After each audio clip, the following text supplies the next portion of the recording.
চন্দনের তিলক দিয়ে বরণ করে নিচ্ছে।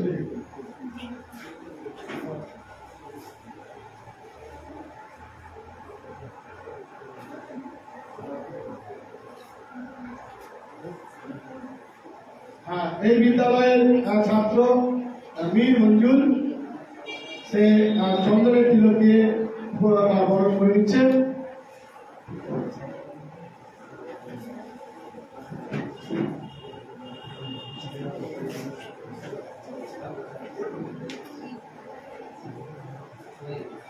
এখন পূজনীয় মহারাজকে পুষ্পস্তবক দিয়ে বরণ করছে সুনন্দিতা খাটুয়া।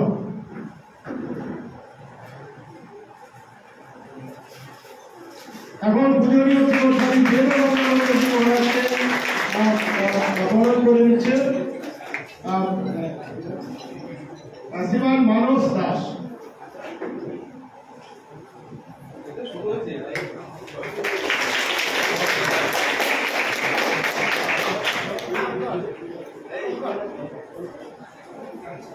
কুমারী সুস্মিতা নন্দ অন্যান্য অতিথিদের একটি করে রক্তকলা দিয়ে সে বরণ করে নিচ্ছে।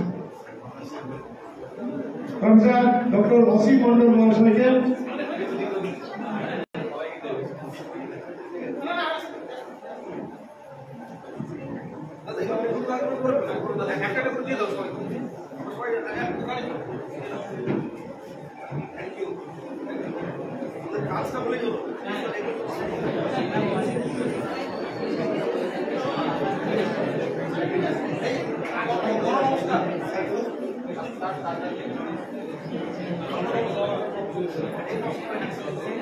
আমি মাননীয় বিদ্যালয় প্রধানকে অনুরোধ করবো একটু কিছুক্ষণের জন্য আসন গ্রহণ করার জন্য। উনি আজকে পৌরোহিত্য করছেন এই অনুষ্ঠানে। এখন কি উদ্দেশ্যে এই আয়োজন এ বিষয়ে সংক্ষিপ্ত একটু ফোকাস করার জন্য আমি আমাদের সোসাইটির জয়েন্ট সেক্রেটারি শ্রী পরিতোষ গিরি মহাশয়ের হাতে উপস্থিত রয়েছে। जननीं शरदां देवी रामकृष्णं जगद्गुरु साधुमें तव श्रीद्वा प्रणमामि। के এই মনোযোগ মহারাজকে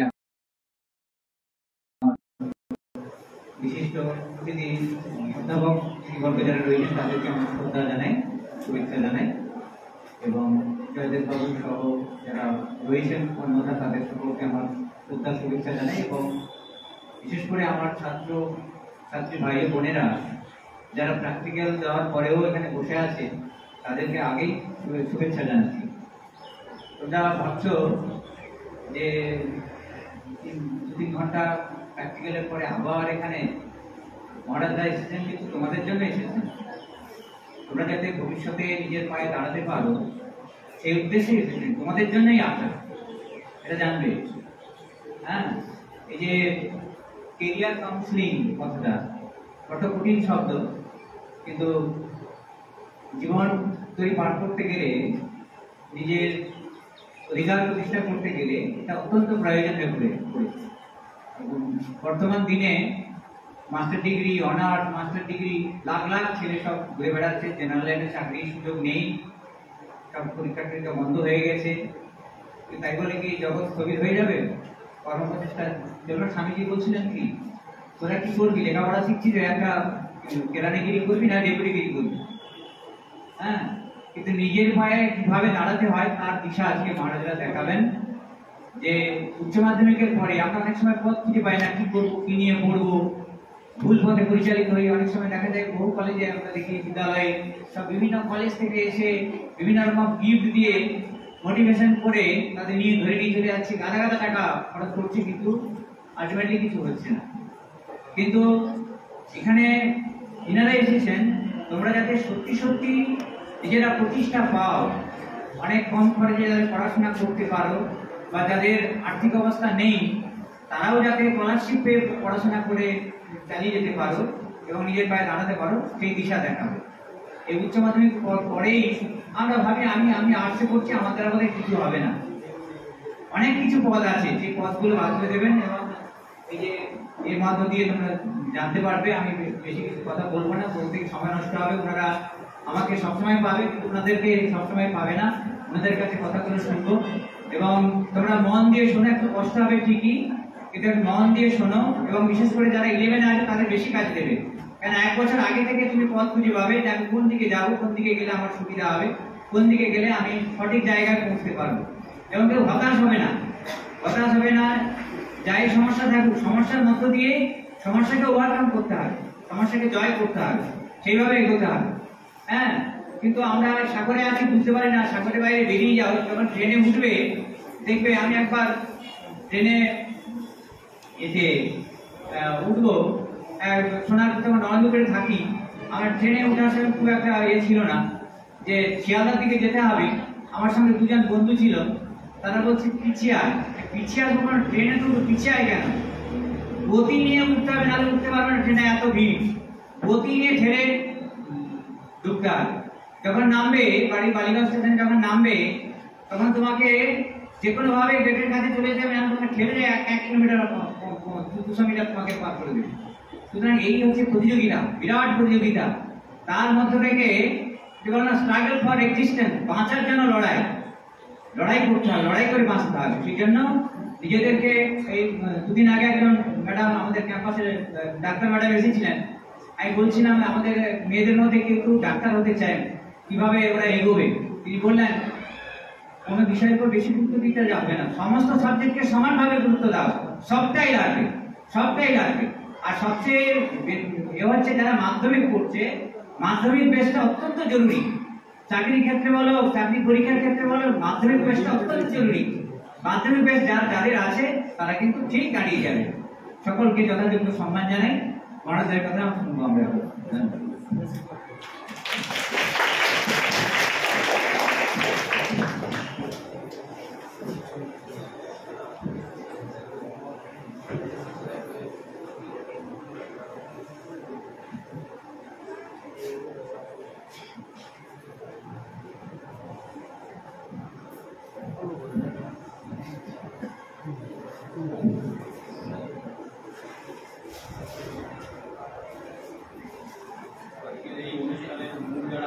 ছাত্রছাত্রী ভাইরা, ওদের সকলকে আমার আদর আহ্বান এবং প্রীতি ও শুভেচ্ছা জানাই। এখানে উপস্থিত রয়েছে তোমাদের প্রধান শিক্ষক মহারাজ, প্রধান শিক্ষক মহাশয়, তাকেও আমার নমস্কার, এবং অন্যান্য যারা শিক্ষানুরাগী ব্যক্তি রয়েছেন তাদেরকেও আমার শ্রদ্ধা এবং নমস্কার। আমি কিছু কথা বলবো যেটা ছাত্র জীবনে আমাদের প্রত্যেককেই প্রতি মুহূর্তে অনুপ্রেরণা দিয়ে থাকে, এবং যে সমস্ত সমস্যাগুলোর সম্মুখীন আমরা হয়ে থাকি পড়াশোনা করার জগতে, সেটা আমাদের মানসিক সমস্যা হোক বা আর্থিক সমস্যা হোক বা যে প্রকারেরই হোক, সেইগুলো কিছু গাইডলাইন্স আমরা ভেবে চিন্তা করেছিলাম, সেটা একটু তোমাদের সামনে দেওয়ার চেষ্টা করবো। তাদের মনে হয় তোমাদের খুবই উপকার দেবে। এই প্রথম প্যারাটা আমরা পরে আসবো, তার আগে কিন্তু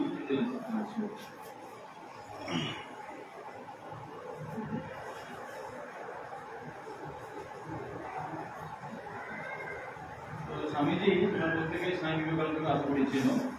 তিনি এই শ্রদ্ধার কথাটি খুব জোরের সঙ্গে বলেছেন। এই শ্রদ্ধা কথাটি এই টার্মটার সঙ্গে আমরা প্রত্যেকে পরিচিত, কিন্তু এর অ্যাকচুয়ালি তাৎপর্য কি বা আমাদের ব্যক্তিগত জীবনে ভূমিকা কি সেটা একটু বলার চেষ্টা করবো। উপনিষদে তোমরা জানো যে, যখন জানো না, জানাটা ভুল হবে, জানি না তোমাদের সেটা তুলে ধরা হয়েছে কিনা বা তোমরা সেটার সঙ্গে অবহিত কিনা। উপনিষদে নচিকেতার বাবা যখন যজ্ঞ করছিলেন, তখন নচিকেতা দেখছিলেন যে বাবার দ্বারা কিছু সেখানে যেটা স্বাস্থ্যবিহিত কর্ম নয় সেটা তার বাবা করছিলেন। তখন নচিকেতার মনে এই শ্রদ্ধার আবির্ভাব হয়। এই শ্রদ্ধার আবির্ভাব হওয়ার ফলে সে তখন বোধ করতে থাকে যে আমি অনেকের মধ্যে প্রথম, অনেকের মধ্যে মধ্যম, কিন্তু আমি অধম কখনোই নই। অর্থাৎ আমার দ্বারা ভালো কিছু অবশ্যই হবে জগতে। আমার বাবা যে কাজটি করছে যেটা স্বাস্থ্যবিহিত নয়, আমার যে ভালো কাজ আছে তার দ্বারা কিন্তু আমি সেটাকে পোষণ করতে পারি। সেটা আমাদের ক্ষেত্রে কিভাবে কাজ দেবে এই শ্রদ্ধা, আমাদের শাস্ত্রে আছে। চূড়াচরিত আমাদের শাস্ত্র বেদান্ত সেখানে আছে, আমাদের পুরাণাদি শাস্ত্র মহাভারত, রামায়ণ সেখানেও আছে এবং পরবর্তীকালে স্মৃতি শাস্ত্র সব জায়গাতেই আছে যে আমরা প্রত্যেকেই স্বরূপত সেই অনন্ত শক্তি আমাদের, তারই আমরা স্বরূপ, সেই অনন্ত শক্তি কিন্তু আমাদের মধ্যে রয়েছে, তবে সুপ্তভাবে সেটার কিন্তু বিকাশ ঘটাতে হবে। সেটাই স্বামীজি ইংলিশে এখানে বলছেন যে each soul is potentially divine. আমরা প্রত্যেকেই অ্যাকচুয়ালি স্বরূপত দেবতা। এখানে কোনো বিশ্বাস বা এর কোনো জায়গা নেই, আমি মানি বা না মানি, আমরা প্রত্যেককেই কিন্তু ভগবানের সন্তান। তাই আমাদের প্রত্যেকের মধ্যে কিন্তু অনন্ত সম্ভাবনা রয়েছে। এখন তাহলে কাজটা কি হবে? Now the goal is to manifest this divinity. এই যে আমাদের মধ্যে দেবত্ব রয়েছে, দেবত্বের মধ্যে বলতে সব গুণাবলীর সমাহার বোঝাচ্ছে। সত্য কথা বলা, সৎ পথে চলা, ধৈর্য ধরে থাকা, পড়াশোনা করা, বিপদের সম্মুখীন হলে ভেঙে না পড়া, এই সমস্ত যে সৎ গুণগুলো রয়েছে তার সমাহার, সেইগুলোকে বলা হচ্ছে দেবত্ব। সেই ডিভিনিটিটাকে আমাদের প্রকাশ করতে হবে। সেটা কিভাবে করতে হবে? Controlling the nature. আমাদের যে প্রকৃতি আছে সেটা দুই ধরনের প্রকৃতি, একটা এক্সটার্নাল, একটা ইন্টারনাল। এক্সটার্নাল কি না, আমার পারিবারিক খুব দুরবস্থা, আমার আর্থিক সাহায্য আমি পাচ্ছি না, বা আমার অনেক দূরে স্কুল থেকে আমার অনেক দূরে বাড়ি, এইগুলো হচ্ছে এক্সটার্নাল, হ্যাঁ, বাহ্য। আর অন্তর্নিহিতটা কি? যেটা ইন্টারনাল, সেটা হচ্ছে যে আমার মন পড়াশোনা করতে চাইছে না। স্বাভাবিকভাবে তথাকথিত ভাবে যে গতানুগতিক জীবন, একটু খেলাধুলা করে ফেলা, বা ওখানে একটু গিয়ে একটু গল্প করা, এইভাবে যেন একটা পট্টালিকা প্রবাহের মধ্যে জীবনটা বাহিত হয়ে যাচ্ছে, অথচ আমি বুঝতে পারছি কিন্তু সেটাকে আমি নিয়ন্ত্রিত করতে পারছি না। এই দুটো সংগ্রাম কিন্তু দরকার। এই দুটো সংগ্রামের মধ্যে তবেই আমাদের মধ্যে কিন্তু ওই শ্রদ্ধার বিকাশটা ঘটে। এইবারে এটি গেল আমাদের কিন্তু উপনিষদ স্বামীজির কথা থেকে ইন্সপিরেশন। তারপরে যেটা আমরা লক্ষ্য করছিলাম, যদি তোমরা লক্ষ্য করো প্রত্যেকেই, যখন তোমরা পেন যাদের পকেট আছে লক্ষ্য করবে, পেনের আমাদের পকেট কিন্তু বাঁ দিকে আছে। আর তোমরা যারা লাইফ সায়েন্স প্রত্যেকেই পড়েছো, আমাদের হার্টের পজিশন কিন্তু বাঁ দিকে। তো এই যে আমরা কলম রাখি সেটা কিন্তু আমাদের হৃদয়ের খুবই সন্নিকটে, এবং স্বাস্থ্যসম্মত ভাবে আমাদের যে এই যে পোটেনশিয়াল ডিভিনিটি, তার মূল কেন্দ্র কিন্তু হৃদয় বলা হয়। সেই হৃদয়ের বিভিন্ন এক্সপ্লেনেশন আছে, not only this physical heart, যেটা ফিজিক্যাল হার্ট বলতে আমরা শুধু not only that but something more, আরো কিছু বিশেষ। তা সেই থেকে কিন্তু এই আমি জাস্ট কেন এই দুটোর মধ্যে সমন্বয় টানছি, পেন এবং হার্ট। দেখো এই পেনটাকে আমরা কিন্তু টুল হিসেবে ব্যবহার করতে পারি ওই হার্টের বিকাশ সাধনের জন্য। হার্ট বলতে এখানে আমি ইন্টেলেকচুয়াল টু মিন করছি, বুদ্ধির বিকাশের জন্য। তো কিভাবে আমরা করতে পারি সেটা একটু নেক্সট পয়েন্টে লেখা আছে। আর এবং আরেকটি কোটেশন আছে যে যেখানেই বিস্তার সেখানেই কিন্তু জীবনের আস্বাদন করা যায়, আর যেখানে কন্ট্রাকশন, মানে তুমি দেখবে যখনই তুমি মিথ্যা কথা বলবে, আমরা যখন মিথ্যা কথা বলি আমরা কিন্তু মনে মনে একটু সংকুচিত বোধ করি, কি সত্য কথা বললে আমাদের pain can be used to eradicate all the pain. Now how? সেটাই আমরা পরে বলেছি যে এই পেন দিয়েই তো আমরা পরীক্ষায় লিখি। এখন আমি যদি এবার লিখবো, কি লিখবো? যেটা আমি পড়ছি, যেটা আমি চিন্তা করছি, সেগুলো একটু সারিবদ্ধভাবে সাজানো আছে। আর এখন আমি যখন চিন্তা করবো, তার মানে আমি কি দিয়ে চিন্তা করবো বা পড়বো? আমার মন দিয়ে। তাহলে আমার মনটাকে তৈরি করতে হবে। এখন এই মনের সঙ্গে আমরা দৈনন্দিন জীবনে যা কিছু কাজকর্ম করি সেটা অত্যন্ত গুরুত্বপূর্ণ রিলেটেড। সেই জন্যে আমাদের যদি আমাদের যদি ভালো ছাত্র হতে হয় এবং পড়াশোনায় যদি আমাদেরকে কোনো একটি স্থান অধিকার করতে হয় পড়াশোনার জগতে, তাহলে কিন্তু আমাদের যে ছোট ছোট দৈনন্দিন জীবনের যে চলাফেরা সেইগুলোকেও কিন্তু নিয়ন্ত্রিত করতে হবে। সেই জন্যে নিয়ন্ত্রিত একটাই, যে জীবনে আমি জেনে শুনে কোনো খারাপ কাজ করব না। যেটুকু সময় আমার পাওয়া যাচ্ছে, নির্ধারিত আমার জন্য দিয়েছেন ভগবান বা ঈশ্বর, যদি আমি মেনে থাকি, তাহলে সেইটুকু সময় আমি সৎভাবে ব্যয় করব। এর ধারায় চরিত্র গঠন হবে। এই চরিত্র গঠন হলেই মন তৈরি হবে। মন তৈরি হলেই সেই মন এক্সপ্রেশন চাইবে যে আমি ভালো কিছু করব, এবং সেই এক্সপ্রেশনটা আমার পেনের মাধ্যমে বেরিয়ে আসবে। তো মোটামুটি বোঝা গেল বক্তব্য বিষয় কি? কারো মাথা নড়ছে না, মানে বোঝা গেল না। তো টাইম স্বল্প, এরপরে আর ফার্দার ব্যাখ্যা করার সময় আজকে নেই। তোমরা যতটুকু বুঝতে পারলে তাহলে বোঝার চেষ্টা করবে। আরও কিছু বলার আছে। সবাইকে ধন্যবাদ, নমস্কার।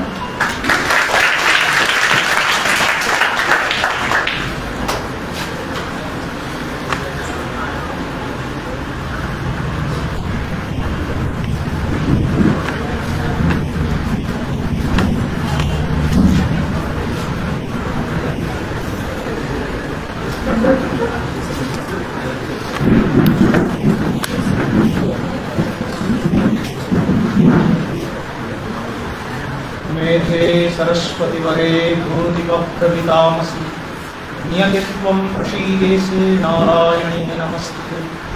ओम नमो भगवते रामकृष्णाय।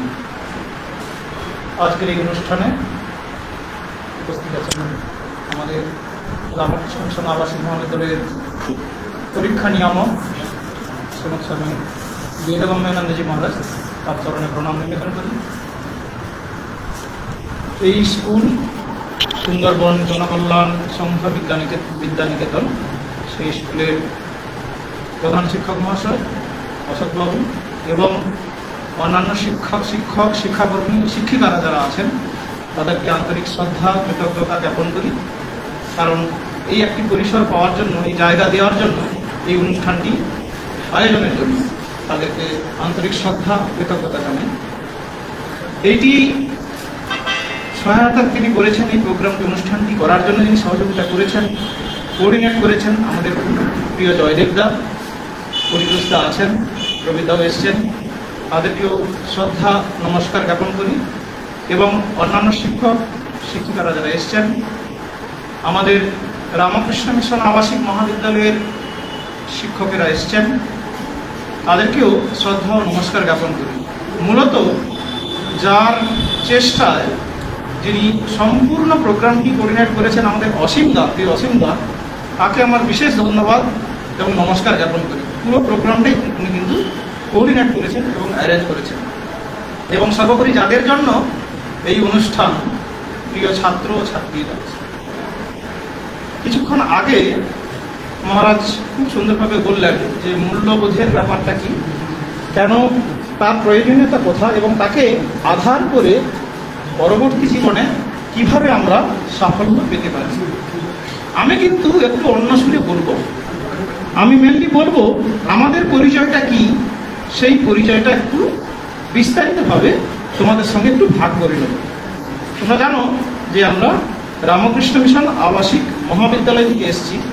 তো সেখানে আমি টাইটেলটা যদি তোমরা একটু দেখো, learning and leaving at Ramakrishna mission residential college Narendrapur. সেখানে বাস করা এবং তার শিক্ষা এটা কেমন হয় সেই বিষয়ে কিন্তু আমি বলবো।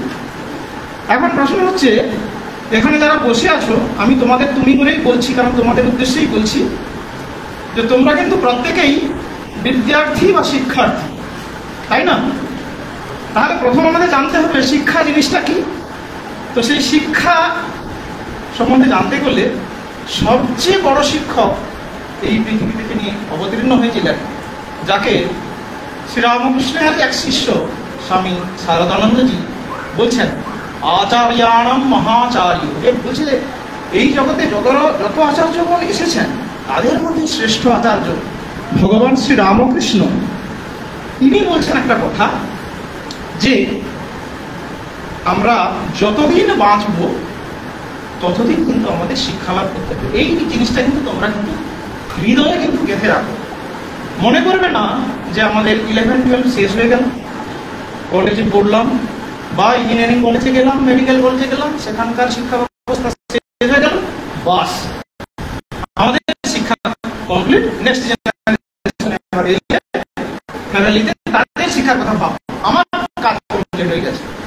ঠাকুর বলছেন না, আমাদের এই শিক্ষা ব্যবস্থাটা কিন্তু প্রত্যেকটি প্রতি সেকেন্ডে কিন্তু আমাদের এই শিক্ষা ব্যবস্থা রয়েছে।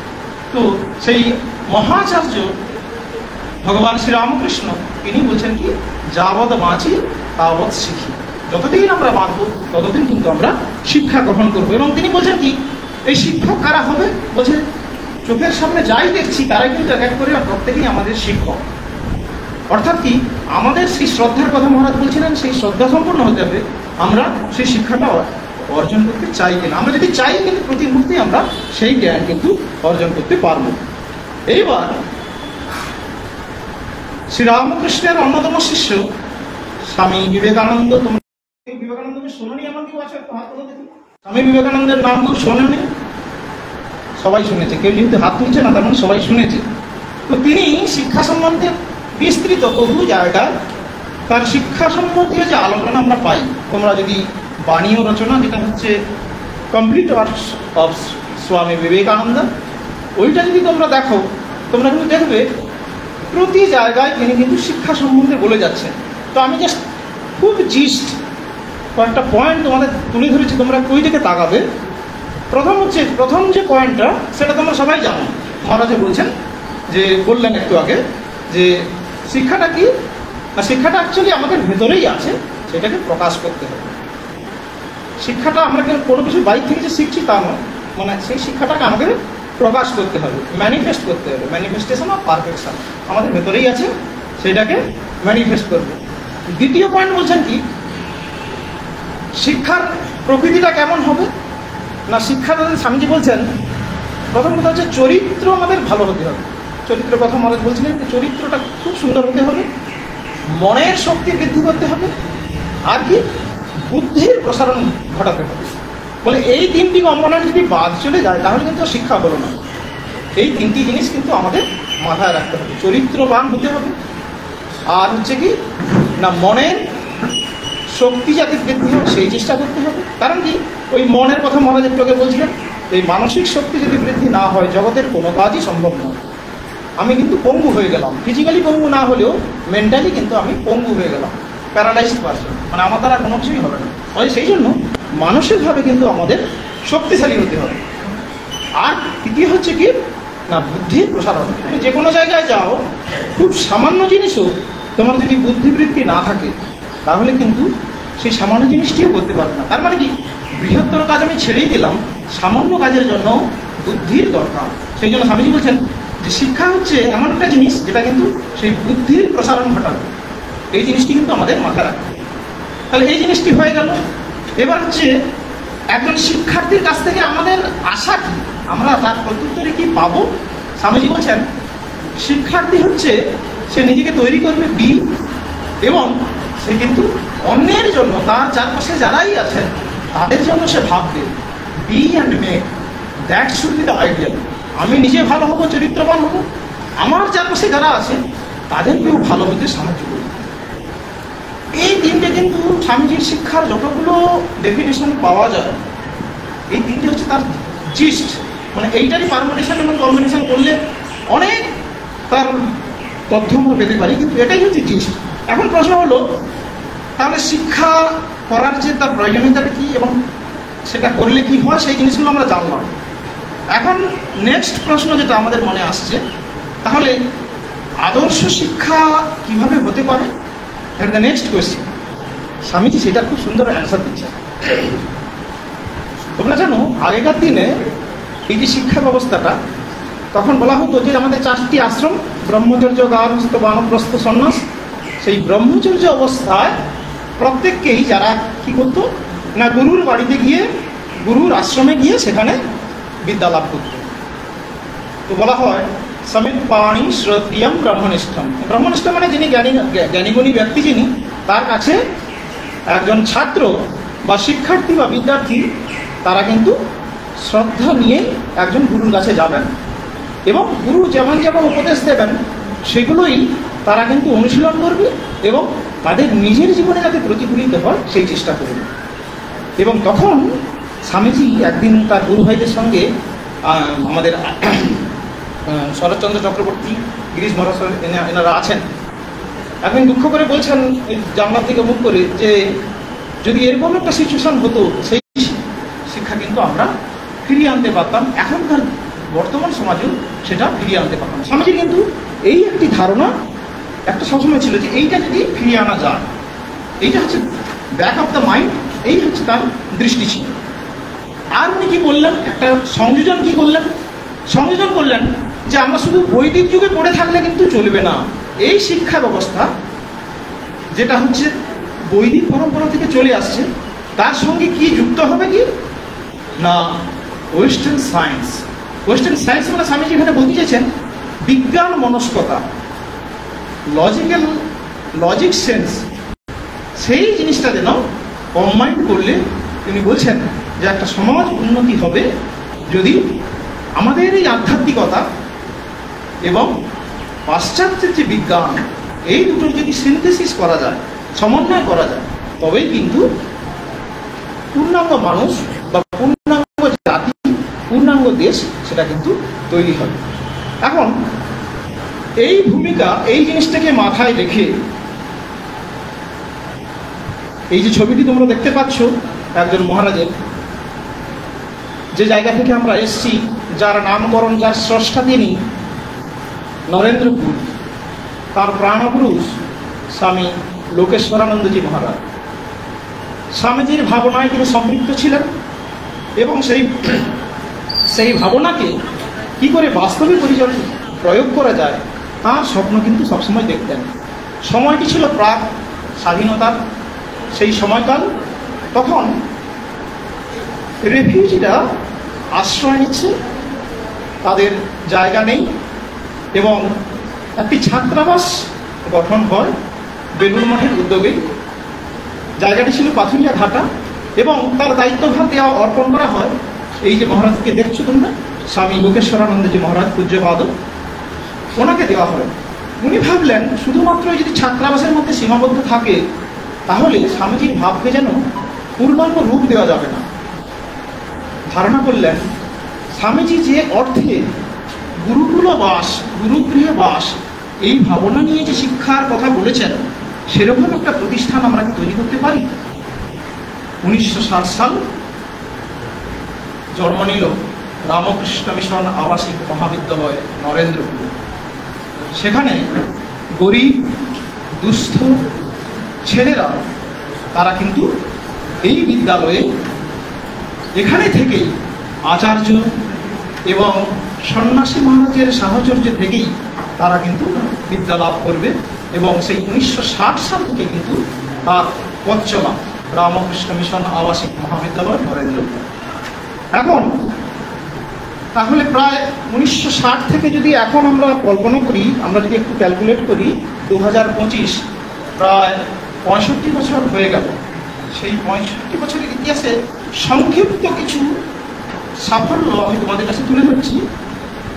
আমাদের এই যে মহারাজ শুরু করলেন বিজ্ঞানের কয়েকটি বিষয়, কয়েকটি শাখা, সেটি নিয়েই কিন্তু নরেন্দ্রপুর তার পথ চলা শুরু করে। রসায়ন, পদার্থবিদ্যা, গণিত এবং রাশিবিজ্ঞান, এই 4টি বিভাগ এবং ইংরেজি তারপরে পরে যোগ হয়, এইগুলো নিয়েই কিন্তু তার পথ চলা শুরু হয়। দেখব 2005 সাল, 45 বছর কেটে গেছে, শুরু হলো পোস্ট গ্রাজুয়েট কোর্স। পদার্থবিদ্যা এবং রসায়ন বিদ্যার উপর শুরু হলো পোস্ট গ্রাজুয়েট কোর্স।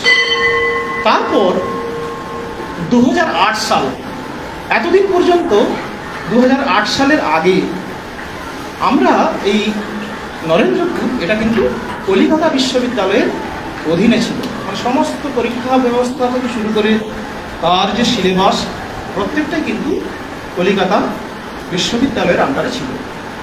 তো 2008 সালে আমরা একটা স্বীকৃতি পেলাম যে না, এই সিলেবাস গঠন, পরীক্ষা নেওয়া এবং তার মানে সিলেবাসগুলো কেমন হবে, কিভাবে পড়াতে হবে, কোন কোন সময় পড়াতে হবে, বলা হয় অটোনমি।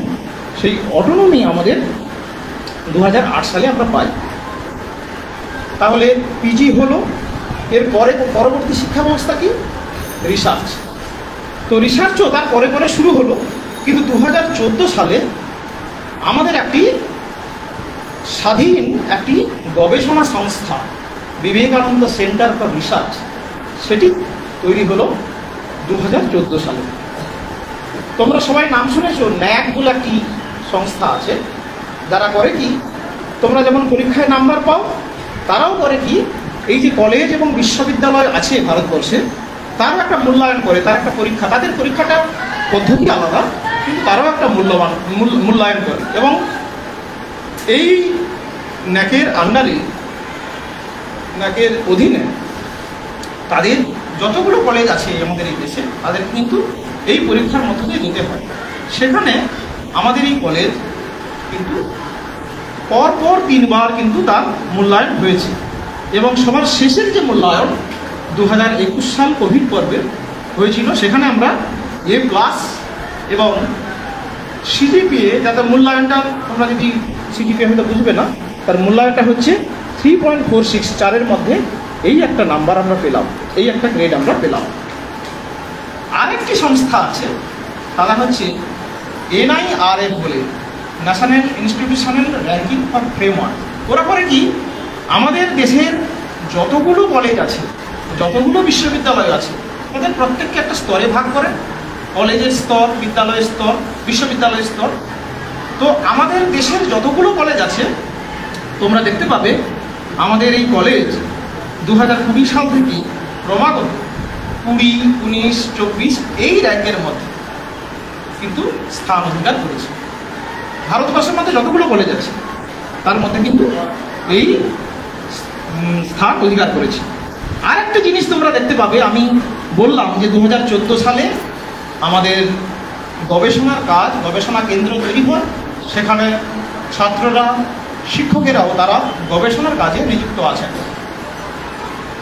তো DST বলে একটি সংস্থা, department of science and technology, ওরা আমাদের এই কলেজকে, আমাদের এই বিজ্ঞানের অগ্রগতি দেখে আমাদেরকে একটা স্পেশাল পারমিশন দেয়, স্পেশাল একটা স্বীকৃতি দেয়।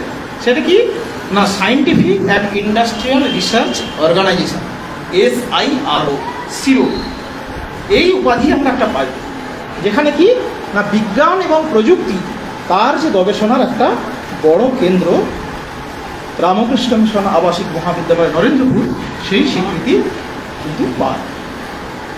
এখন আমি দেখাবো আমাদের এই কলেজে বর্তমানে কতগুলো প্রোগ্রাম আছে এবং তার স্ট্রাকচারটা কেমন। আমি বললাম আমাদের 3টে ইউনিট আছে, ইউজি, পিজি এবং PhD প্রোগ্রাম। বর্তমানে আমাদের ইউজিতে আর্টস এবং হিউম্যানিটিজ এই যে সাবজেক্টগুলো, তার মধ্যে 6টি বিষয়ে শিক্ষাদান করা হয়: বাংলা, ইংরেজি, ইতিহাস, দর্শন, রাষ্ট্রবিজ্ঞান এবং সংস্কৃত, এই 6টি বিভাগ। আর বিজ্ঞান বিভাগে ইউজি স্তরে, আন্ডার গ্র্যাজুয়েট স্তরে, কলেজ স্তরে, সেখানে হচ্ছে কি রসায়ন, কম্পিউটার, অর্থবিদ্যা, জীবন বিজ্ঞান। এই জীবন বিজ্ঞানটাকে আমি হাইলাইট করে রেখেছি, এই বছর থেকেই কিন্তু আমাদের জীবন বিজ্ঞান, লাইফ সায়েন্স একটি কোর্স চালু হবে। তারপর গণিত, পদার্থবিদ্যা এবং রাশিবিদ্যা, স্ট্যাটিস্টিক্স, এগুলো আমাদের সায়েন্স বিভাগে, বিজ্ঞান বিভাগে আছে। পিজি, পোস্ট গ্র্যাজুয়েট মাস্টার ডিগ্রিতে কী কী আছে? রসায়ন, কম্পিউটার, ডেটা সায়েন্স, এটা একটু হাইলাইট করে রেখেছি। গত বছর থেকে আমাদের ডেটা সায়েন্স এবং AI, তোমরা জানো AI নাম প্রত্যেকেই শুনে থাকবে, তার একটি কোর্স, তার ডিমান্ড প্রচুর, সেই দিকে লক্ষ্য রেখে ডেটা সায়েন্স এবং AI এই একটি কোর্স আমরা চালু করেছি। তারপর ইংরেজি আছে, পদার্থবিদ্যা আছে এবং সংস্কৃত, এই বিষয়ে আমাদের মাস্টার ডিগ্রি করানো হয়। আর PhD আমাদের করানো হয় রসায়নবিদ্যা, কম্পিউটার সায়েন্স এবং পদার্থবিদ্যা। খুব শীঘ্রই কাজকর্ম এগিয়ে গেছে। সংস্কৃত বিভাগেও আমরা গবেষণার কাজ খুব শীঘ্রই শুরু হবে। ইউনিভার্সিটি থেকে পারমিশন একটু পেলেই আমরা কিন্তু এই গবেষণার কাজ শুরু করে দেব। এখন আমি ফিরে যাই, প্রথমেই বলছিলাম যে আমাদের নরেন্দ্রপুর যখন পথ চলা শুরু করে, কয়েকটি বিজ্ঞান বিভাগের কয়েকটি বিষয় নিয়ে কিন্তু তার যাত্রাপথ শুরু করে। এখন প্রশ্ন হচ্ছে, কেন মহারাজ বিজ্ঞান বিভাগ বেছে নিলেন, বা রামকৃষ্ণ মিশন কেন বিজ্ঞান বিভাগটাকে এত বেশি বিজ্ঞানের প্রতি আকৃষ্ট? কারণ যার ভাবাদর্শে রামকৃষ্ণ মঠ এবং মিশনের বহুধা বিপরীত এই কার্যকলাপ চলছে, স্বয়ং স্বামী বিবেকানন্দ তিনি ছিলেন একজন বড়মাপের বিজ্ঞানী। মানে বিজ্ঞানী এই অর্থে নয় যে তিনি ফিজিক্স পড়েছেন, কেমিস্ট্রি পড়েছেন, সেই অর্থে নয়। বিজ্ঞানী বলতে আমরা যারা বলি, বিজ্ঞান কি করে? বিজ্ঞান করে কি না, একটি ঘটনা দেখে, ঘটনাটা যাচাই করে কেন হয়, সেটি পরীক্ষা করে, আর কয়েকটি জিনিসের উপরে সেটা প্রয়োগ করা যায় কিনা, এবং ফাইনালি একটা সিদ্ধান্তে আসে, হ্যাঁ, যে এটা সম্ভব। স্বামীজির জীবনটিও ঠিক এই রকমের ছিল। তিনি জীবনের কোনো জিনিস কিন্তু না বুঝে, না জেনে, না পরীক্ষা করে কিন্তু গ্রহণ করেননি। প্রত্যেকটি বিষয়ে কিন্তু তার সেই বিজ্ঞান মনস্কতা ছিল। এবং উনি কি বলছেন, এই যে বিজ্ঞান এবং সবল স্পিরিচুয়ালিটি বা আধ্যাত্মিকতা আমরা যাকে বলে থাকি, বলছে এই দুজনের মধ্যে পারস্পরিক সাদৃশ্য অনেক তুলে ধরেছেন। সাদৃশ্যটা কি না, দুজনেই কিন্তু বিজ্ঞান কি করে না, বিজ্ঞান সত্যটাকে জানতে চায়। একটা জিনিস ঘটে গেছে, well how it has happened, এটা কেন ঘটেছে। বিজ্ঞান এই কেন করতে করতে করতে করতে he will reach into the conclusion, yes due to this, এইটার জন্যই কিন্তু এই জিনিসটা ঘটেছে। তাহলে বিজ্ঞানও সত্যকে জানতে চায়, আধ্যাত্মিকতা বা স্পিরিচুয়ালিটি সেটাও কিন্তু সত্যকে জানতে চায়। পার্থক্য কোথায় না, বিজ্ঞান চাইছে বহির জগতের সত্যটা কি, আর আধ্যাত্মিকতা বা স্পিরিচুয়ালিটি সে বলছে কি আমাদের ভেতরের যে সত্য, যেটা মহারাজ বলছেন each soul is potentially divine. এই ডিভাইনটা তো মুখে বলে দিলে হবে না, সেটাকে রিয়েলাইজ করতে হবে। সেই যে রিয়েলাইজেশনটা, দ্যাট ইজ অলসো, স্বামীজি বলছেন এটাও একটা সায়েন্স। প্রতি মুহূর্তে সে কিন্তু বিচার করে করে বিচার করে করে করে করে সেই সত্যে পৌঁছাচ্ছে। তাহলে দুটোই কিন্তু সত্যের জন্য দৌড়াচ্ছে। স্বামীজি দ্বিতীয় যে সংজ্ঞাটা বলছেন যে রিয়েল নলেজ, প্রকৃত জ্ঞান, এটা কিন্তু অনুভূতি ছাড়া সম্ভব নয়। আমি কার কাছ থেকে শুনে নিলাম না, সেটাকে ইউ হ্যাভ টু রিয়েলাইজ ইট। বলছে থ্রু এক্সপিরিয়েন্স এবং রিয়েলাইজেশন, সেটা কিন্তু প্রকৃত জ্ঞান আমরা লাভ করতে পারি। তৃতীয় জিনিসটা বলছে, বিজ্ঞানের কথা স্বামীজি বলছেন যে এই বিজ্ঞান শুধু যদি বহির্জগতের জন্য যদি ব্যবহৃত থাকে, তাহলে আমাদের জীবনের যে লক্ষ্য, সেই লক্ষ্য কিন্তু পরিপূর্ণ হবে না। স্বামীজি বলছেন এই সায়েন্সটা যেটা এক্সটার্নাল ওয়ার্ল্ডের জন্য চিন্তা ভাবনা করছে, এটা কিন্তু আমাদের অন্তর্জগতের জন্য সেটা যেন সমানভাবে চিন্তা করে, এই জিনিসটি কিন্তু মাথায় রাখতে হবে। সেই জন্য স্বামীজি বলছেন আমাদের ভেতরের যে সত্যটা আছে, সেই সত্যটাও যেন বিজ্ঞান তার দিকে অগ্রসর হয়।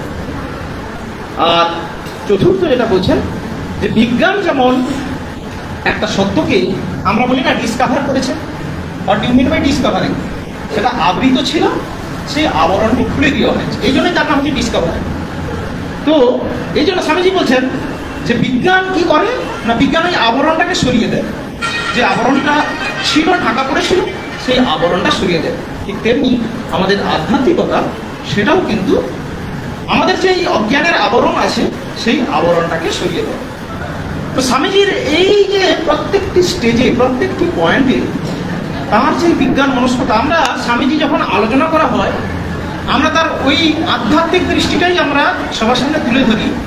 কিন্তু স্বামীজির জীবন যদি আলোচনা করা যায়, সেখানে দেখতে পাবো স্বামীজি কত বড় মাপের একজন বিজ্ঞানী ছিলেন। তার প্রত্যেকটি চিন্তা, প্রত্যেকটি শিক্ষা কিন্তু বিজ্ঞান মনস্কতায়। তো সেই দিকটিকে মাথায় রেখে কিন্তু রামকৃষ্ণ মিশন তার যতগুলো স্কুল কলেজ সেন্টার আছে, প্রত্যেক জায়গায় কিন্তু বিজ্ঞানের সেই সাধনায় কিন্তু রত। আমাদের নরেন্দ্রপুর তার ব্যতিক্রম নয়। তোমরা দেখতে পাবে, আমরা একটু আগে আলোচনা করলাম যে আমাদের কতগুলো বিজ্ঞান বিভাগ নিয়ে তার আলোচনা করা, তার সাধনা করা চলছে। এখন একটু তোমাদের সঙ্গে পরিচয় করিয়ে দিই যে আমি তো বললাম যে আমাদের বিজ্ঞান পড়ানো হয়, বিজ্ঞান নিয়ে গবেষণা করা হয়, কিন্তু আমাদের কলেজে কি কি রিসোর্স আছে যে এই সাধনা করার জন্য। তোমরা দেখতে পাবে এইখানে, এই যে বাঁ দিকে তোমরা দেখতে পাচ্ছ আমাদের রসায়ন বিভাগের যে গবেষণা কেন্দ্র, সেই গবেষণা কেন্দ্র তার একটি ছোট্ট ছবি তোমাদের কাছে তুলে ধরলাম যে হ্যাঁ সুন্দর। এই রসায়ন বিভাগের যে গবেষণা কেন্দ্র, এটি হচ্ছে রসায়ন বিভাগের গবেষণাগার। আর এইটি হচ্ছে খুব দামি দামি ইনস্ট্রুমেন্ট, পদার্থবিদ্যা বিভাগে গবেষণাগার হচ্ছে এই যে ছবি। এখানে দেখতে পাবে এই যে কম্পিউটার সায়েন্স, এটি হচ্ছে এই যে ছবিটি আমরা তুলে ধরেছি, এটা হচ্ছে পোস্ট গ্রাজুয়েট স্টুডেন্ট যারা মাস্টার ডিগ্রি করছে, এরা এবারেই বেরিয়ে যাবে, এরা এখন প্রজেক্ট করতে গেছে। এই ছাত্রগুলি এখানে কিন্তু তাদের গবেষণার কাজ করছে। এদিকে ম্যাথামেটিক্স, সেখানে তাদের ক্লাসরুমে তাদের ম্যাথামেটিক্সের প্র্যাকটিক্যাল আছে। আমাদের তোমরা সাধারণভাবে ভাববে যে ম্যাথামেটিক্সের আবার প্র্যাকটিক্যাল হয় নাকি, কিন্তু হয়। কলেজ স্তরে যখন তোমরা উঠবে তখন দেখবে যে ম্যাথামেটিক্সের প্র্যাকটিক্যাল আছে। তো সেখানে ম্যাথামেটিক্সের প্র্যাকটিক্যাল, এইটি হচ্ছে আমাদের ইকোনমিক্সের ক্লাস, আর এইটি হচ্ছে আমাদের রাশিবিজ্ঞান বা স্ট্যাটিস্টিক্স, সেখানে ক্লাসরুম একটা। এছাড়াও আমাদের এই কলেজে জিরো গ্যালারি, শূন্যের যে আবিষ্কার, তার উপরে একটা সুন্দর মিউজিয়াম আছে। জিরো গ্যালারি, শূন্যর আবিষ্কার কিভাবে হয়েছে তার ডিটেলস। এটা কিন্তু তোমরা যদি নরেন্দ্রপুরে যদি কোনোদিন আসো, বিশেষত ছাত্রীদের বলছি, কারণ এটা তো ছাত্রদের জন্যই আমাদের এই কলেজ। তোমরা যদি কোনোদিন নরেন্দ্রপুরে আসো, তোমরা এই জিরো গ্যালারিটা একটু ভিজিট করবে। এছাড়াও আমাদের আছে লাইব্রেরি, যেখানে কি হয় না সমস্ত বইয়ের যে রিসোর্স সেটা আমাদের লাইব্রেরি, যেমন কম্পিউটারের মধ্যে ক্লাউডে রাখা আছে, সেখানে ছাত্ররা ফিজিক্যাল বুকও ব্যবহার করে, আবার লাইব্রেরি এখানেও ব্যবহার করে। আর এটি হচ্ছে আমাদের লাইব্রেরি, প্রচুর বই আছে, প্রায় 57,000 বই এখন। খুব সুন্দর লাইব্রেরি, প্রায় 57,000 বুক, আরও অনেক বই আসছে প্রত্যেক দিন। আর এটি হচ্ছে আমাদের ইনফ্রাস্ট্রাকচারের ফেসিলিটি। এছাড়াও আমাদের এই ভারতবর্ষে যত নামি নামি প্রতিষ্ঠান আছে, তোমরা নাম শুনেছ যে IIT, IISc, এইগুলো নাম শুনেছো তো। এইখানে এই যে প্রফেসরকে দেখছো, ইনি কিন্তু আমাদেরই alumni, he is alumnus of our college. তিনি এখন কিন্তু IIT বোম্বের গবেষণার কাজে নিযুক্ত। তিনি এসেছিলেন এরকম, এটি একটু উদাহরণ দিলাম, এরকম প্রায়শই, প্রায় প্রতি মাসেই আমাদের এরকম দেশের খ্যাতনামা যে সায়েন্টিস্টরা রয়েছেন বা ইন্ডাস্ট্রিয়ালিস্টরা যারা আছেন, তারা কিন্তু এসে এই সেমিনার দিয়ে যান। শুধুমাত্র দেশীয় স্তরে নয়, তোমরা নোবেলের নাম শুনেছ, নোবেল প্রাইজ দিয়ে দেওয়া হয়। সেই নোবেল প্রাইজের একজন মেম্বার সোয়েল লিডিং, তিনি সুইডেন থেকে এসেছিলেন কিছুদিন আগে। আমাদের আন্তর্জাতিক স্তরে তিনি নোবেল জিনিসটা কি সেটা নিয়ে আলোচনা করেছেন। তো এরকম প্রচুর সেমিনার তার আয়োজন হয়ে থাকে আমাদের এই। আমাদের ইংরেজি, এটা আমি বেশি বলছি না, কারণ আমাদের ইংরেজির অধ্যাপক উনি বলবেন যে আমাদের ওই জিরো গ্যালারি ছাড়াও আরো দুটি গ্যালারি আছে, শেক্সপিয়ার গ্যালারি এবং বাংলা গ্যালারি, এগুলো আছে। অডিটোরিয়াম একটু আমি খুশি যাচ্ছি, কারণ এই জিনিসটা আমি একটু হাইলাইট করতে চাই। ইউপিএসসি স্টাডি সার্কেল আমরা একটা রিসার্চ শুরু করেছি। দেখলাম বেশিরভাগ ছাত্ররা science, arts, irrespective of their department, তারা কিন্তু ইউপিএসসির জন্য কিন্তু খুব চেষ্টা করছে এবং আমাদের কাছে বারবার এসে আবেদন করছে, মহারাজ এরকম যদি একটা ইউপিএসসির কিছু একটা শুরু করা যায়। তো সেটা কিন্তু আমরা 2023 সাল থেকে আমরা চালু করতে পেরেছি। ইউপিএসসি স্টাডি সার্কেল, যত বড় বড় IAS অফিসাররা আছেন তারা এসে কিন্তু ক্লাস নেন এই ইউপিএসসি স্টাডি সার্কেল। দ্বিতীয় জিনিস হচ্ছে, এই যে দেখছো সাধু সন্ন্যাসী ব্রহ্মচারীরা বসে আছেন, কেরিয়ার কাউন্সিলিং, এই হতাশটি আমাদের পরিদোষটা খুব সুন্দরভাবে বলছিলেন তার প্রারম্ভিক ভাষণে, যে আমাদের মধ্যে এই একটা হতাশ সবসময় চলে আসে যে ভবিষ্যতে হবে কি। তো সেইটি নিয়ে কিন্তু আমাদের সন্ন্যাসী ব্রহ্মচারীরা যারা আছেন, শিক্ষকরা যারা আছেন এবং বাইরের প্রফেসররাও এসে কিন্তু সেই কাউন্সিলিং সেশনটা করেন। তারপরে যারা একটু খারাপ রেজাল্ট করে তাদের জন্য কিন্তু মানে একটু অগ্রসর হতে পারে না, তাদের জন্য কিন্তু রেমিডিয়াল ক্লাস, সেই কোচিংয়ের ব্যবস্থা কিন্তু আমরা করে থাকি।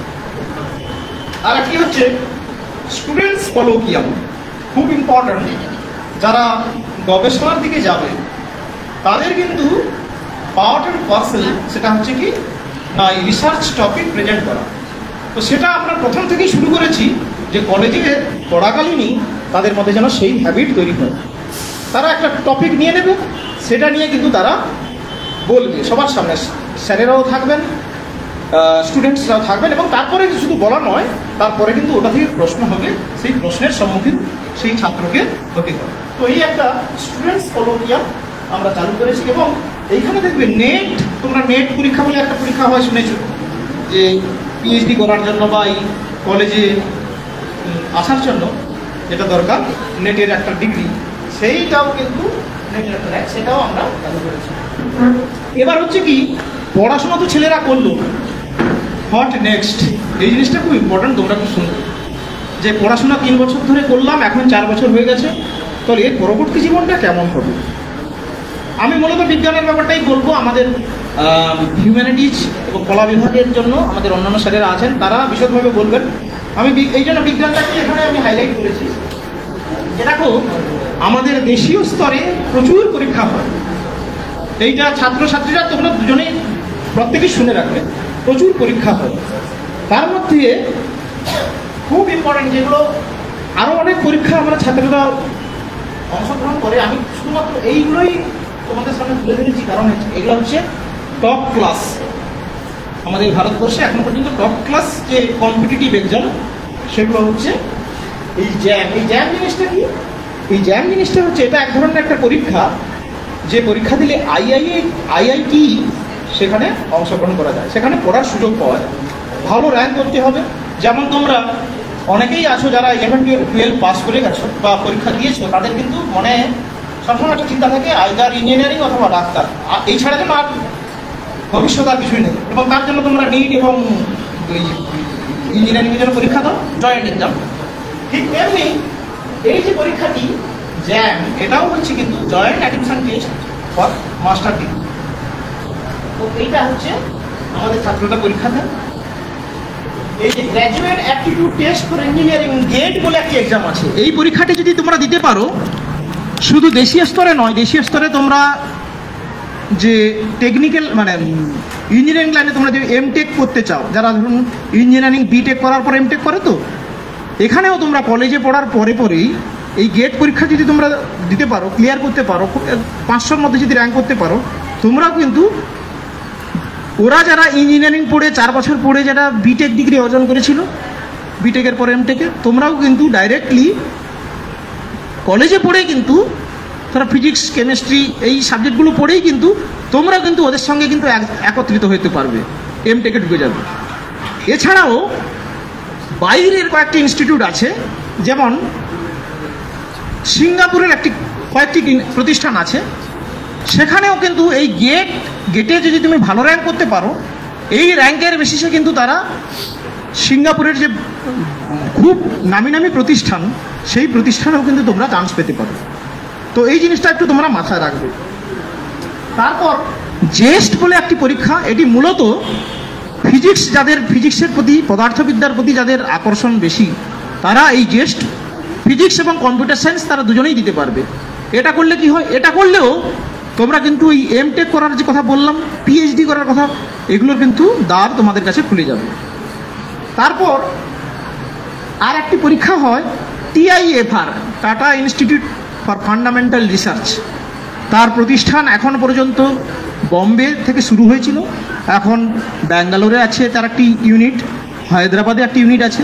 তো এই ইউনিটগুলোতেও পরীক্ষা দেওয়ার প্রি রিকুইজিট যেটা, সেটাও কিন্তু পদার্থবিদ্যা, রসায়নবিদ্যা, তারপর গণিত, এইগুলোতে তোমরা যদি পরীক্ষা দাও এবং উত্তীর্ণ হও, তাহলে তোমাদের গ্র্যাজুয়েট পড়লে তো কলেজ পড়ার পরে ইন্টিগ্রেটেড পিএইচডি মানে মাস্টার ডিগ্রি এবং পিএইচডি একসঙ্গে তোমাদের হয়ে যাবে।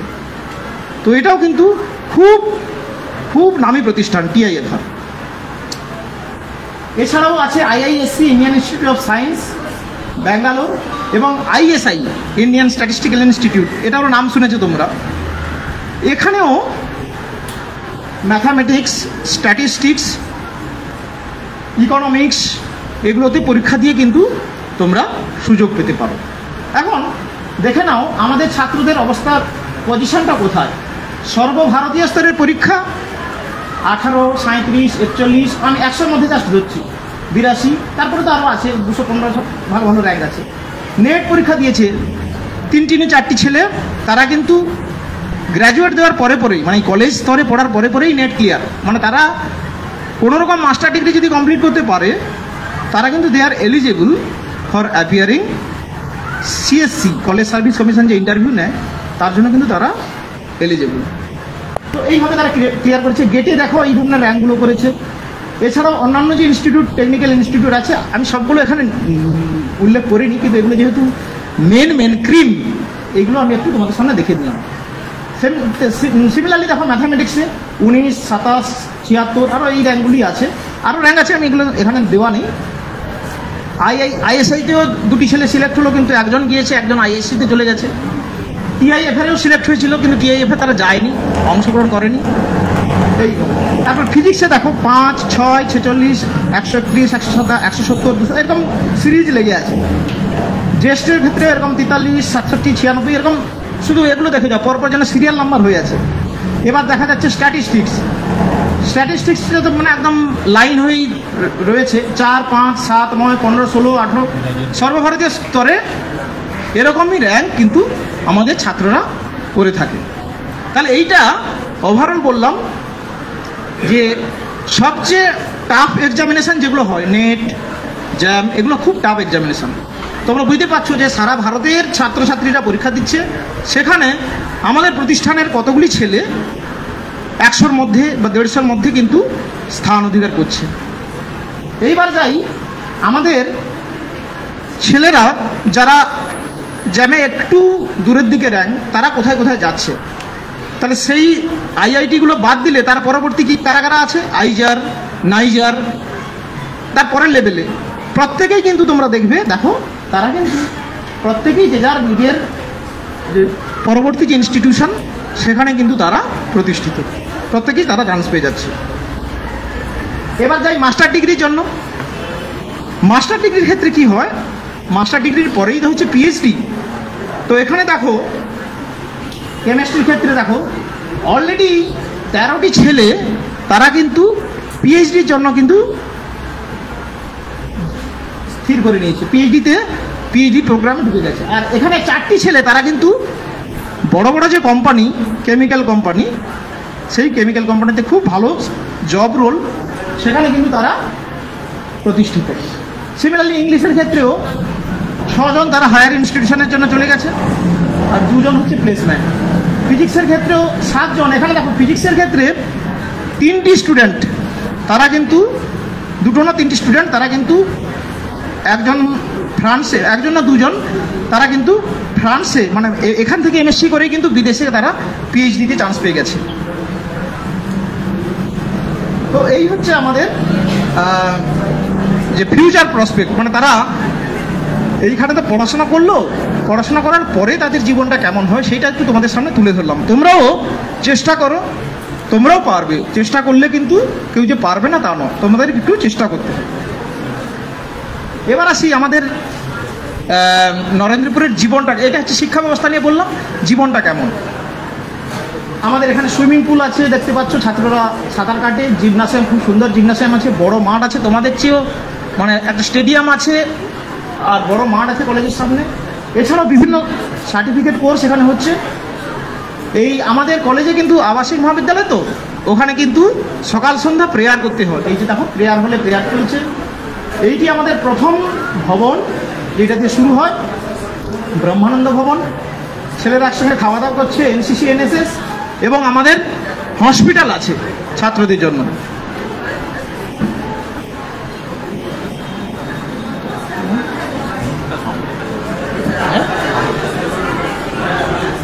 এইটা একটু ছোট্ট ভিডিও তোমাদের একটু শেয়ার করে নিচ্ছি, দেরি হয়ে যাবে না। যাই হোক, এইটুকু মোটামুটি আমি তোমাদের নরেন্দ্রপুরের জীবন সম্বন্ধে তুলে ধরলাম। তো তোমরা কিছুটা হয়তো বুঝতে পেরেছো। ছাত্রছাত্রী তোমাদের সবাইকেই বলছি, ভালো করে তোমরা পড়াশোনা করো, তাহলে কিন্তু তোমরা কিন্তু যে কোনো কলেজেই হোক না কেন তোমাদের সেই সুযোগ থাকবে। সবাইকে আবার ধন্যবাদ, কৃতজ্ঞতা, শুভেচ্ছা জানিয়ে আমি আমার বক্তব্য শেষ করছি। ওম শান্তি শান্তি শান্তি, হরি ওম তৎসৎ, শ্রীরামকৃষ্ণার্পণমস্তু।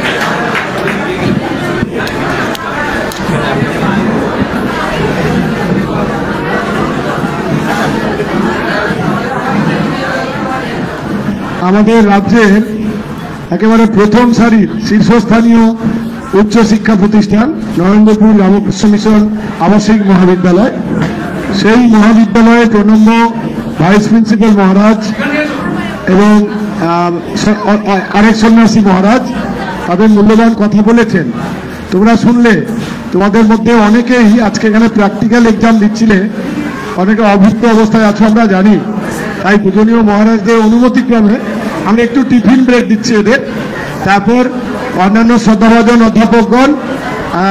আসলে আমার মেয়েরা তারা খুব চিন্তিত যে এতক্ষণ হয়েছে ছেলেদের জন্য, আমাদের জন্য কোথায় হবে।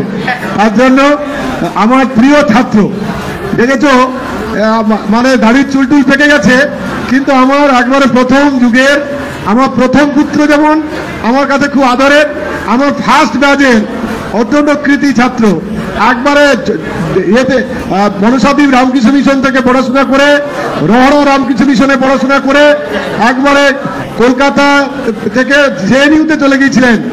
হ্যাঁ, একবারে দিল্লিতে জেএনইউ, সেখান থেকে আবার ফিরে এসেছেন।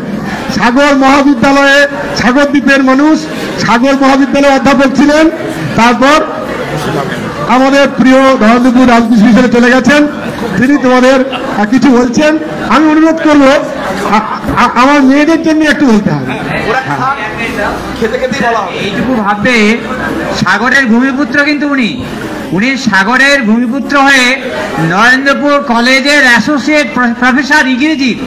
এটা থেকে তো তোমরা স্বপ্ন দেখতে পারো, তোমরা তো একদিন একটা ভালো জায়গায় পৌঁছবে। একটা আদর্শ কলেজের আদর্শ জীবন তুলে ধরলেন মহারাজ। এটা জানা আমাদের প্রত্যেকের জরুরি, কি নারী কি পুরুষ, কি বালক কি ছাত্রী, সকলেরই জানা দরকার আছে। এবং আমার মেয়েদের জন্য সারদা মিশন রয়েছে, ঠিক এরকম ভাবে সেট আপ সারদা মিশন রয়েছে, সেখানে এরকম ব্যবস্থা রয়েছে। তোমরা স্বপ্ন দেখো, তাকে একদিন বাস্তবায়িত হবে। আচ্ছা, আমাদের সাগরদ্বীপের বহু বিদ্যালয়ের বহু কৃতি ছাত্রছাত্রী পৃথিবীর বিভিন্ন জায়গায় ছড়িয়ে আছে, কিন্তু এই স্কুলে যখন অনুষ্ঠান করছি সকলের অবগতির জন্য জানাই যে ডক্টর বিপুল পাল তিনি আমেরিকায় গবেষণা করছেন। তিনি আমার এক ব্যাচ আগে সিনিয়র পরিতোষদার ব্যাচ কি এই স্কুল থেকে 1984 সালে মাধ্যমিক পাস করেছিলেন। আমেরিকার টপ 10 সায়েন্টিস্টের মধ্যে একজন ডক্টর বিপুল পাল। এই স্কুলে মাস্টারমশাই ছিলেন আমাদের প্রণব মাস্টারমশাই, দাশরথী পাল মহাশয় ফিজিক্সের টিচার, তারই ছেলে। তাহলে এই সাগরদ্বীপ, এই জনকল্যাণ সাগরদ্বীপের বিভিন্ন বিদ্যালয়ের ছাত্রছাত্রীরা তারা এই বাংলায় সারা ভারতবর্ষে পৃথিবীর বিভিন্ন জায়গায় ছড়িয়ে ছিটিয়ে আছে। তোমাদের মধ্যে শত ফুল বিকশিত হয় যাতে, তার জন্য এই আয়োজন। তাই সকলের কাছ থেকে একটুখানি ধৈর্য, একটু সহযোগিতা চাইব। এখন প্রফেসর ডক্টর অসীম মন্ডল। হ্যাঁ, ঠিক আছে।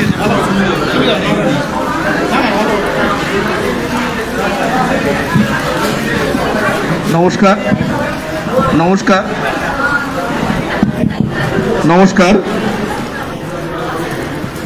তোমাদের হাততালি দেওয়ার মানে এত জোর, ওই জোরটা দেখেই আমি বুঝেছি যে তোমরা কি অস্থির চলে যাওয়ার জন্য। হ্যাঁ, কারণ আমরা মাস্টারমশাই তো, আমরাও একসময় এরকম বসেছিলাম, আমরা জানতাম হ্যাঁ কখন হাতের তালির আওয়াজ বেশি হয় আমরা জানি, ঠিক আছে।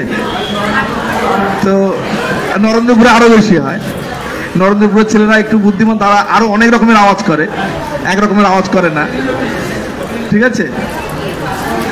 তো মদ্দা কথা আমরা যেটা বলতে চাইছি এখানে আমার শ্রদ্ধেয় আমার কলেজের ভাইস প্রিন্সিপাল এবং এক্সাম সেলের দায়িত্বে থাকা সন্ন্যাসী এখানে আছেন, আমার সহকর্মী বন্ধুরা আছেন, এখানে উপস্থিত আছে আমার শিক্ষক মশাই, তোমাদের এখানে জয়দেব বাবু। আমি 92 সালে এখান থেকে পাশ করি। তো আমাদের বক্তব্য হচ্ছে যেটা, যে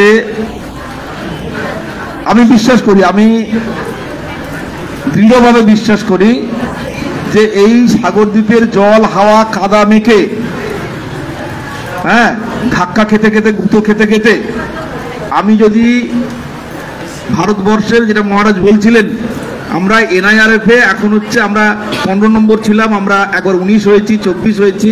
আমরা এই যে প্রথম 25-এর মধ্যে আছি ভারতবর্ষের এরকম একটা কলেজে যদি পড়ানোর সৌভাগ্য আমার হয়ে থাকে, ঠাকুরের ইচ্ছে যদি হয়ে থাকে, আমার বিশ্বাস তোমাদের সম্ভাবনা এর থেকে অনেক অনেক বেশি, আমার থেকে অনেক অনেক বেশি।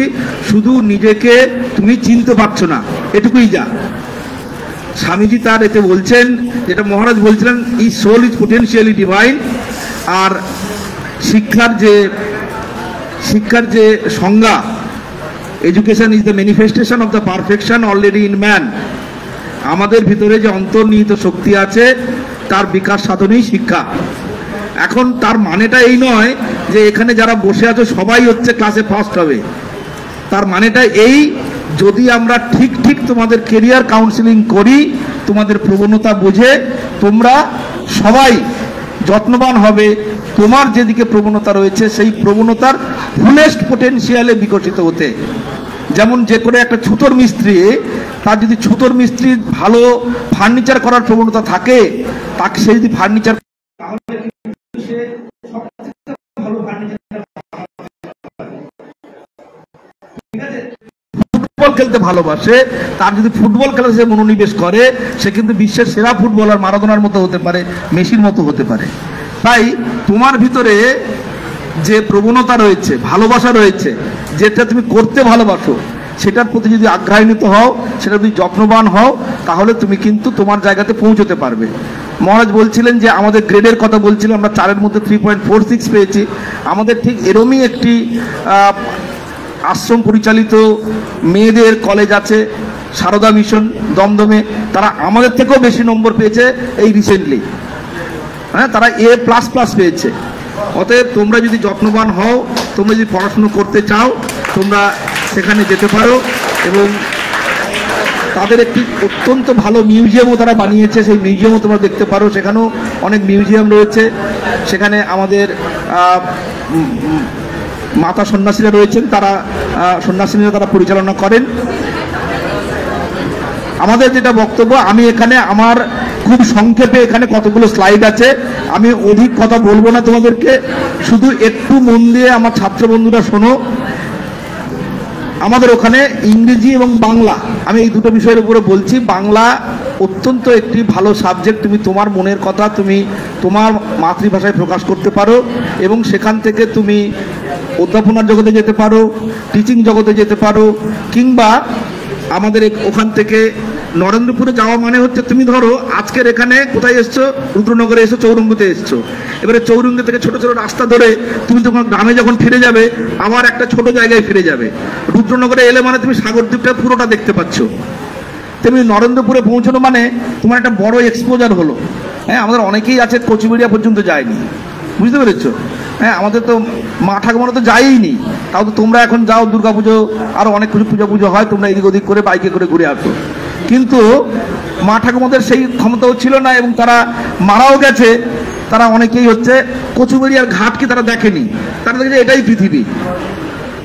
এখানে আমাদের অনেকেই খুব পরিচিত মানুষ, আগে আমার চেনা মুখ এখানে বসে রয়েছে। তো আমার বক্তব্য হচ্ছে, ওখানে সাংবাদিকতার একটা প্রফেশন রয়েছে। আজকের এই প্রিন্ট মিডিয়ার যুগে, আজকের বৈদ্যুতিন মিডিয়ার যুগে তোমরা যদি বাংলা ভাষা নিয়ে পড়াশুনো করো, যেহেতু আমাদের যেহেতু এটি স্বশাসিত কলেজ, তার ফলে আমাদের নিজস্ব বোর্ড অফ স্টাডিজ রয়েছে, এবং সেই বোর্ড অফ স্টাডিজে যারা আসেন তারা কেউ সাংবাদিকতার জগতের, কেউ সাংস্কৃতিক জগতের, কেউ প্রকাশনার জগতের। অতএব আমাদের জানি খুব অসুবিধা হচ্ছে, আমি জানি, কিন্তু তেতো জিনিস একটু জোর করে খাওয়াতে হয়, শরীরে উপকারে লাগে, ঠিক আছে? তো তার ফলে যেটা হয় যে শুধু বাংলা পড়ে শিক্ষকতা নয়, বাংলা পড়ে আরো অনেক জগৎ আছে যে জগৎ উন্মোচিত হতে পারে, এবং সেখানে আমাদের যে টিচিং লার্নিং অ্যাটমসফিয়ার, সেটা কিন্তু আর 4-5টা কলেজের থেকে আলাদা। এটি আমাদের আবাসিক কলেজ। তুমি যদি মানসিকভাবে প্রস্তুত হও যে বাড়ি ছেড়ে, মা বাবা ছেড়ে, হ্যাঁ, বাড়ির রান্নাবান্না ছেড়ে, বাড়ির ঝগড়াঝাটি ছেড়ে তুমি নদী পেরিয়ে আশ্রমে গিয়ে ওখানে দুবেলা প্রেয়ার করবে, থাকবে। এই মানসিকতা তোমার যদি জন্মায় তাহলে এখন থেকেই মানসিকভাবে স্থির করো যে নরেন্দ্রপুরে পড়বে। সে অত বাংলা নিয়ে পড়তে পারো অথবা ইংরেজি নিয়ে পড়তে পারো। আমাদের বাংলাতে ফ্যাকাল্টি রয়েছে, 2 জন প্রথিতযশা অধ্যাপক রয়েছেন। তাছাড়াও আমাদের অনেক অতিথি অধ্যাপকরা আসেন যারা এসে পড়িয়ে যান, যারা রিটায়ার করে গেছেন তারা পড়ান। হ্যাঁ, সেক্রেটারি মহারাজ নিজে পড়ান। আমাদের স্বামী শাস্ত্রাকানন্দ, তিনি বাংলার মানুষ এবং আমাদের বাংলা সাহিত্যের জগতে তিনি একজন উজ্জ্বল নক্ষত্র। তো সেরকম একজন মানুষকে তোমরা তোমাদের ক্লাসরুমে পাবে।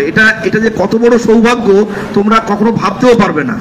এবং তোমরা বুঝতে পারছো না যে এটা আমার এবং তোমার দুজনেরই খুব একটা পুণ্যের মুহূর্ত, যেখানে তোমরা দেখতে পাচ্ছ রামকৃষ্ণের মিশনের 2 জন সাধু, তারা ওই মোহাম্মদ পাহাড়ের কাছে গেছিল না, সেই মোহাম্মদ পাহাড়ের কাছে এসছে।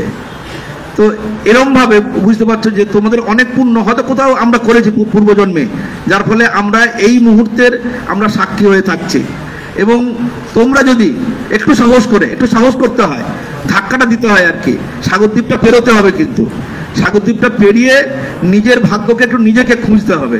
সবসময় বাবা মা দেবার এখানে থাকলে কি হবে, কিছুদিন পরে পড়াশোনা করে শেষ হয়ে গেল, চাকরির জন্য অপেক্ষা, এই রুদ্রনগরে আড্ডা, তারপরে বাবা 2 ভাইয়ে লাটালাটি, বাবাকে গালাগাল, এই করেই দিন কেটে যাবে, জীবন কেটে যাবে। এই জীবনটা অনেক বড় ভাই, এই জীবনটাকে একটু বুঝতে শেখো, নিতে শেখো। আমি শুধু আমার ইংলিশ ডিপার্টমেন্টে ঢুকি, তোমাদেরকে বলার চেষ্টা করি। এই ইংলিশ ডিপার্টমেন্ট আমাদের একদম কলেজ 1960 সালে শুরু হয়েছিল। সেই 1960 সাল থেকে আজকের অবধি কলেজ রয়েছে। এবং এই কলেজ থেকে, এই ডিপার্টমেন্ট থেকে এখানে বসে রয়েছেন আমাদের জয়দেব দা, 1990-এর ব্যাচ, 87-90। আমাদের ইতিহাসের তোমাদের এখানে শিক্ষক রয়েছেন পরিতোষ দা, 86-89, তাই তো, 86-89, এরকম অনেকেই রয়েছেন। আমাদের প্রবীর দা রয়েছেন 88-91। হ্যাঁ, এরকম প্রচুর মানুষ রয়েছেন। এবং এরা যখন এখান থেকে গেছিল না, তারা বুঝতেও পারেন যে তারা একদিন এইভাবে ফিরবে, জীবনে ফিরবে। এবং এখন যখন পিছনে ফিরে তাকায় সবটাকে স্বপ্ন বলে মনে হয়, আমারও তাই মনে হয়। তো এই যে একটা স্বপ্নের জার্নি, এটাকে জীবন কাটি, এই জীবন কাটিটাকে, এই মুহূর্তটাকে একটু নিতে শেখো। এবং এই যে ডিপার্টমেন্ট, ইংলিশ ডিপার্টমেন্ট, এই ইংলিশ ডিপার্টমেন্টে অন্তত আমি যাওয়ার পরে সাগরদ্বীপ থেকে গেছে, পরীক্ষা দিয়েছে, পরীক্ষাতে খুব খারাপ না করলে ফিরে এসছে, এরকমটি হয়নি আর কি। অতএব একটু সাহস নিয়ে একটু পরীক্ষাতে বসে দেখো কি হয়। ঠিক আছে, জীবনে অনেক পরীক্ষা দিতে হয়। অতএব অ্যাডমিশন টেস্ট তোমরা যেটা করো, তোমাদের সবার কাছে স্মার্টফোন রয়েছে, সবাই তোমরা খুব স্মার্ট এখন। কিন্তু স্মার্ট তখনই হবে যখন তোমরা স্মার্টফোনে সত্যি সত্যি স্মার্টলি ইউজ করবে। স্মার্টলি ইউজ করা মানে কি, তোমার জীবন জীবিকার কারণে, শিক্ষার কারণে, যদি তুমি তোমার বড় হওয়ার কারণে যদি এই ফোনটাকে ব্যবহার করো, দেখবে এই ফোনটি একটা ওয়ান্ডার পিস। এবং তোমরা প্রত্যেকটি কলেজের এখন ওয়েবসাইট রয়েছে। তোমরা মেয়েরা দেখবে, শুধু আমাদের সারদা মিশন নয়, আমাদের ওখানে আরো অনেক কলেজ আছে, মেয়েদের কলেজ আছে, যেই কলেজগুলো অনেক ভালো র্যাঙ্ক করছে। ওখানে আমাদের ওই বাসন্তী দেবী কলেজ আছে, মুরলীধর কলেজ আছে, এই ধরনের অনেক কলেজ আছে যেগুলো তোমরা ট্রেনে করে গিয়ে পড়াশোনা করতে পারো। তো এরকম সমস্ত কলেজ রয়েছে, ওয়েবসাইটগুলো চেক করবে। ওয়েবসাইটগুলো চেক করলে দেখবে প্রত্যেক কলেজের বিভিন্ন ডিপার্টমেন্টে কারা আছেন, তাদের স্পেশালাইজ এরিয়া কি, তারা কি পড়ান, সেই কলেজের ইনফ্রাস্ট্রাকচার কি আছে, সেই কলেজের ফ্যাসিলিটিস কি আছে, এইগুলো দেখে তোমরা কিন্তু কলেজ নির্বাচন করতে পারবে। এবং এখন যেহেতু অনলাইনে অ্যাডমিশন, অতএব অনলাইনে অ্যাডমিশনে তুমি কলেজ নির্বাচন করার সুযোগ তোমাদের রয়েছে। আগে আমাদের সময়ে কলেজের সামনে বিরাট লাইন, সকালবেলা থেকে বাবারা গিয়ে লাইন দিত, হ্যাঁ, সারাদিন। ঠিক আছে, তো কিন্তু তখন ওই ভর্তি লাইনে সারাদিন ধরে দাঁড়িয়ে একটা কলেজে অ্যাপ্লাই করা যেত, এখন মারামারি হতো। আর এখন তুমি রুদ্রনগরে বসে, তুমি তোমার ওই সাইবার ক্যাফেতে বসে অথবা বাড়ির ল্যাপটপে বসে তুমি ভর্তির ফর্ম ফিল আপ করতে পারো। তাহলে এই জিনিসগুলোকে কাজে লাগানোর চেষ্টা করো। আমি দ্রুত দেখাবো যে আমাদের এই ইংলিশ ডিপার্টমেন্টের সুযোগ সুবিধাগুলো কি রয়েছে। আমাদের এখানে অন অ্যান্ড এভারেজ আমরা 20 জন করে স্টুডেন্ট নেই, অ্যাজ পার আমাদের গভর্নমেন্ট রুলস আছে, সেই রুলস অনুযায়ী আমাদের যে রিজার্ভেশন ইত্যাদি থেকে আমরা ভর্তি নেই। এবং আমাদের এই যে মহারাজরাও জানেন আমাদের ইংলিশ ডিপার্টমেন্ট অত্যন্ত একটা standard department in West Bengal and in India. এবং এখানে যারা আমাদের পড়ে এদের বেশিরভাগেরই এরা নেট সেট পেয়ে যায়। এবং শুধু তাই নয়, এদের বেশিরভাগই এখন সিইউইটি বলে একটি পরীক্ষা হয়, তোমরা জানো বলে মনে হয়, central university entrance test, CUET.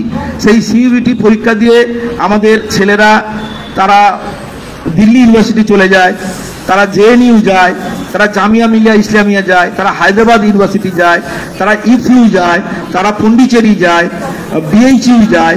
অতএব আমাদের প্রায় 100% প্রোগ্রেশন আমরা এখানে পাই। আমরা এখানে পাই চারটাকে দেখানোর চেষ্টা করছি আমাদের এমপ্লয়াবিলিটি। দেখো পার্সেন্টেজটা আমরা দেখানোর চেষ্টা করেছি যে আমাদের ছেলেদের কত, এই দেখো পাই চার্টটাতে এটা যদি একটা ডায়াগ্রাম হয়, এই ভেন ডায়াগ্রামটা দেখো, যারা একাডেমিকে থাকে, কারণ একাডেমিকে যারা থাকে তারা ওই পার্সেন্টেজটা দেখো যেখানে ওই আমাদের গেরুয়া কালারটা রয়েছে। এছাড়া ইন্ডাস্ট্রিতে যাচ্ছে, বোথ একাডেমিক এবং ইন্ডাস্ট্রিতে যাচ্ছে, both academic and government civil service.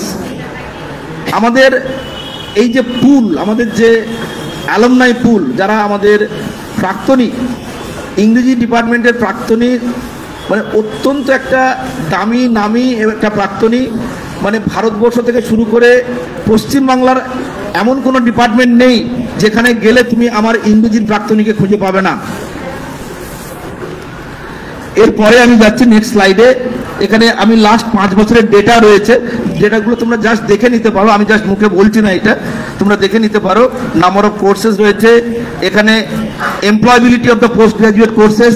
আমাদের এখানে এমএ হয়, তুমি যদি একবার ওখানে ঢোকো ইংরেজিতে বিএ করতে, বিএ অনার্স পাস করার পরে এখন বিএ আমাদের 4 বছরের হয়ে গেছে।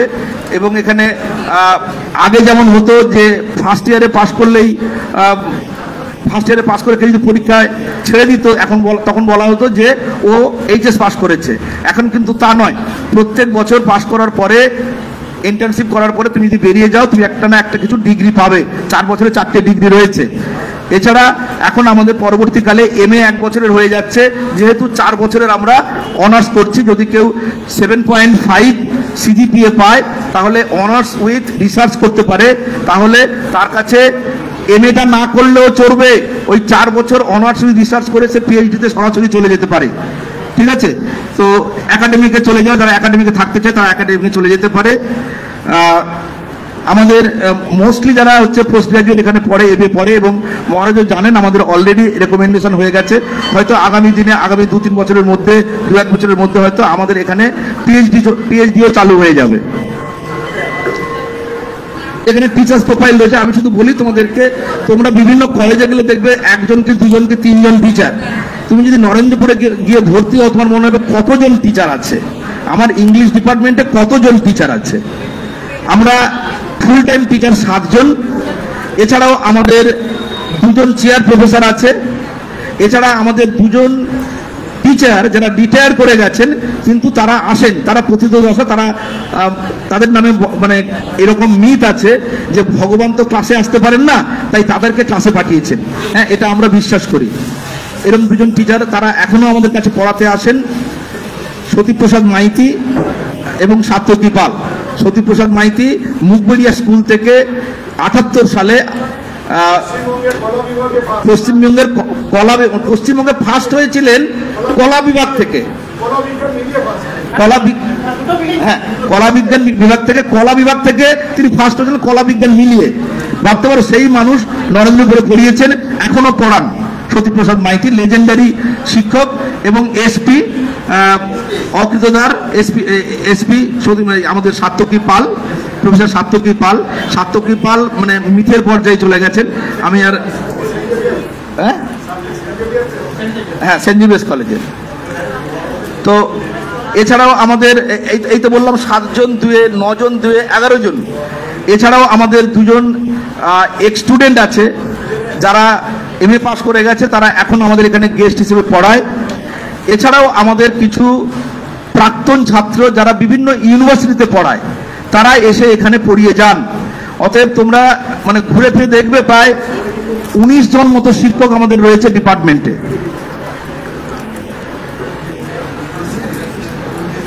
এই প্রোগ্রেশন যেটাগুলো আমি রেখেছি দেখো, দিস ইজ হচ্ছে how the classroom activities done. আমরা মাঝে মাঝে শীতের সময় এখানে আমাদের এইচওডি রয়েছেন Arya Ghosh, head of the department, হ্যাঁ আমরা ওয়ার্ডসওয়ার্থ পড়াই। হ্যাঁ আমি ছেড়ে দিচ্ছি, আমি এক্ষুনি ছেড়ে দিচ্ছি।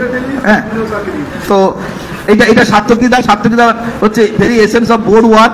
এই যে বোর্ড ওয়ার্ক করছেন আমাদের, এইভাবে ক্লাসরুম চলে। এখানে স্টুডেন্ট সেন্ট্রিক এডুকেশন হয়, তার কারণ একবার নরেন্দ্রপুরে ঢুকলে দেখবে ওখানে নোটস নিয়ে কিছু ভাবতে হচ্ছে না, তোমাকে কারো কাছে টিউশন পড়ার কথা ভাবতে হচ্ছে না। ওখানে টিচারদের কাছে তুমি লিখে দিলে টিচাররাই তোমার কোয়েশ্চেন আনসার কারেক্ট করে দেয়, অতএব ওখানে আলাদা করে কাউকে টিউশন পড়তে হয় না। মেজার্স ফর স্লো লার্নার্স, যারা আমাদের একটু পিছিয়ে পড়ছে বলে আমরা ভাবি, তাদেরকে আমরা ডেকে নিয়ে আলাদা করে টিউটোরিয়াল ক্লাস নিয়ে তাদেরকে এক পার করার চেষ্টা করি। মেজার্স ফর অ্যাডভান্স লার্নার, যারা আরো ভালো, তাদেরকে আরো ভালো করার জন্য আমরা ব্যাচ করে আলাদা করে আরো আলাদা করে তৈরি করি, যাতে করে তারা ভারতবর্ষের বিভিন্ন জায়গাতে টপমোস্ট জায়গা থেকে ভালো ভালো র্যাঙ্ক করতে পারে।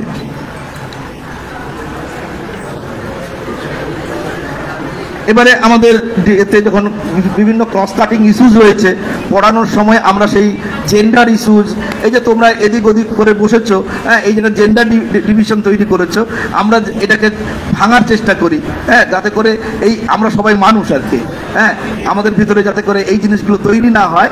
হ্যাঁ তো এই জিনিসগুলো এবং সবাই মানুষকে মানুষ বলে ভাবার যে শিক্ষা, সেই শিক্ষাটা আমরা দেওয়ার চেষ্টা করি, এবং সেই শিক্ষাগুলো থ্রু আমাদের প্রসেসের ভিতর দিয়ে আমরা যাওয়ার চেষ্টা করি।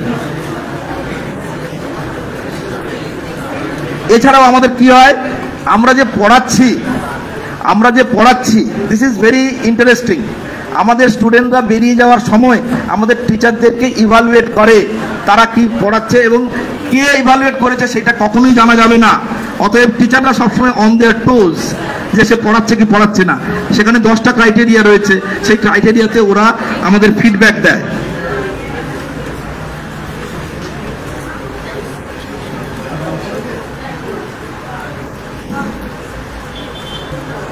এইটা আমাদের শেক্সপিয়ার গ্যালারি, যেখানে আমাদের পাওয়ার পয়েন্ট প্রজেকশনে আমাদের ক্লাস হচ্ছে, স্মার্ট ক্লাসরুম, শেক্সপিয়ার গ্যালারি।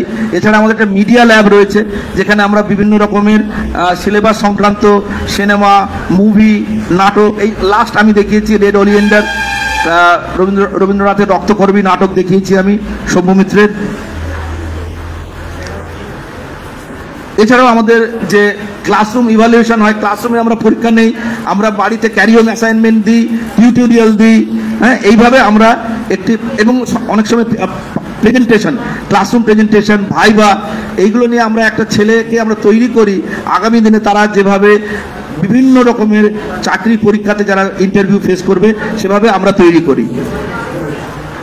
স্টুডেন্টের মেন্টারিং সিস্টেম আছে, আমাদের প্রত্যেক টিচারের আন্ডারে 10টা থেকে 15টা করে স্টুডেন্ট আছে। তাদের শুধু পড়াশুনো নয়, অনেক সময় সাইকোলজিক্যাল মেন্টারিং, তার কোনটা ভালো লাগছে কোনটা ভালো লাগছে না, কোন বন্ধুর সঙ্গে অ্যাডজাস্ট করতে পারছে না, হ্যাঁ অথবা প্রেমে আঘাত পেয়েছে, হ্যাঁ সেই ধরনের বিষয়ে আমরা অ্যাড্রেস করি। ডিপার্টমেন্টাল ইনফ্রাস্ট্রাকচার, আমাদের একটা কম্পিউটার রুম রয়েছে, যে কম্পিউটার রুম তোমরা অ্যাক্সেস করতে পারো। আমাদের ক্লাসরুম 5খানা ক্লাসরুম রয়েছে, মিডিয়া ল্যাব রয়েছে, এই জিনিসগুলো আমাদের অনেকগুলো। এবং আমাদের সেন্ট্রাল লাইব্রেরি যেমন, দিস ইজ ভেরি ইম্পর্টেন্ট, তোমাকে নরেন্দ্রপুরে পড়তে গেলে তোমার বাবা মার কাছ থেকে কোনো বই কিনতে হবে না। আমাদের যা সিলেবাসে আছে সমস্ত বই লাইব্রেরি থেকে লং টার্মে দিয়ে দেওয়া হয়, এখানে যারা আছেন সবাই সেটা জানেন, লং টার্মে দিয়ে দেওয়া হয়। এছাড়াও তোমরা প্রতিনিয়ত ব্যবহারের জন্য লাইব্রেরি থেকে বই তুলতে পারো, সেন্ট্রাল লাইব্রেরি এবং ডিপার্টমেন্টাল লাইব্রেরি। বোঝা গেল? নরেন্দ্রপুরে ভর্তি হলে বই কিনতে হবে না।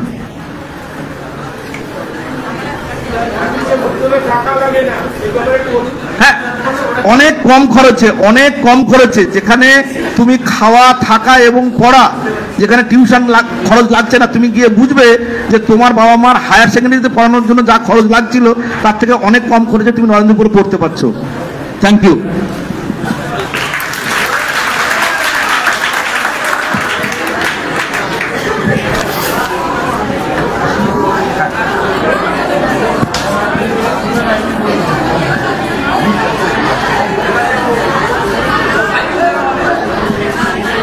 আচ্ছা, শোনা যাচ্ছে আমার কথা? একটা কথা রয়েছে যে খালি পেটে ধর্ম হয় না, এটা খুব সত্যি কথা। আর তোমরা সকাল থেকে এখানে এসে বসে আছো আমরা বুঝি।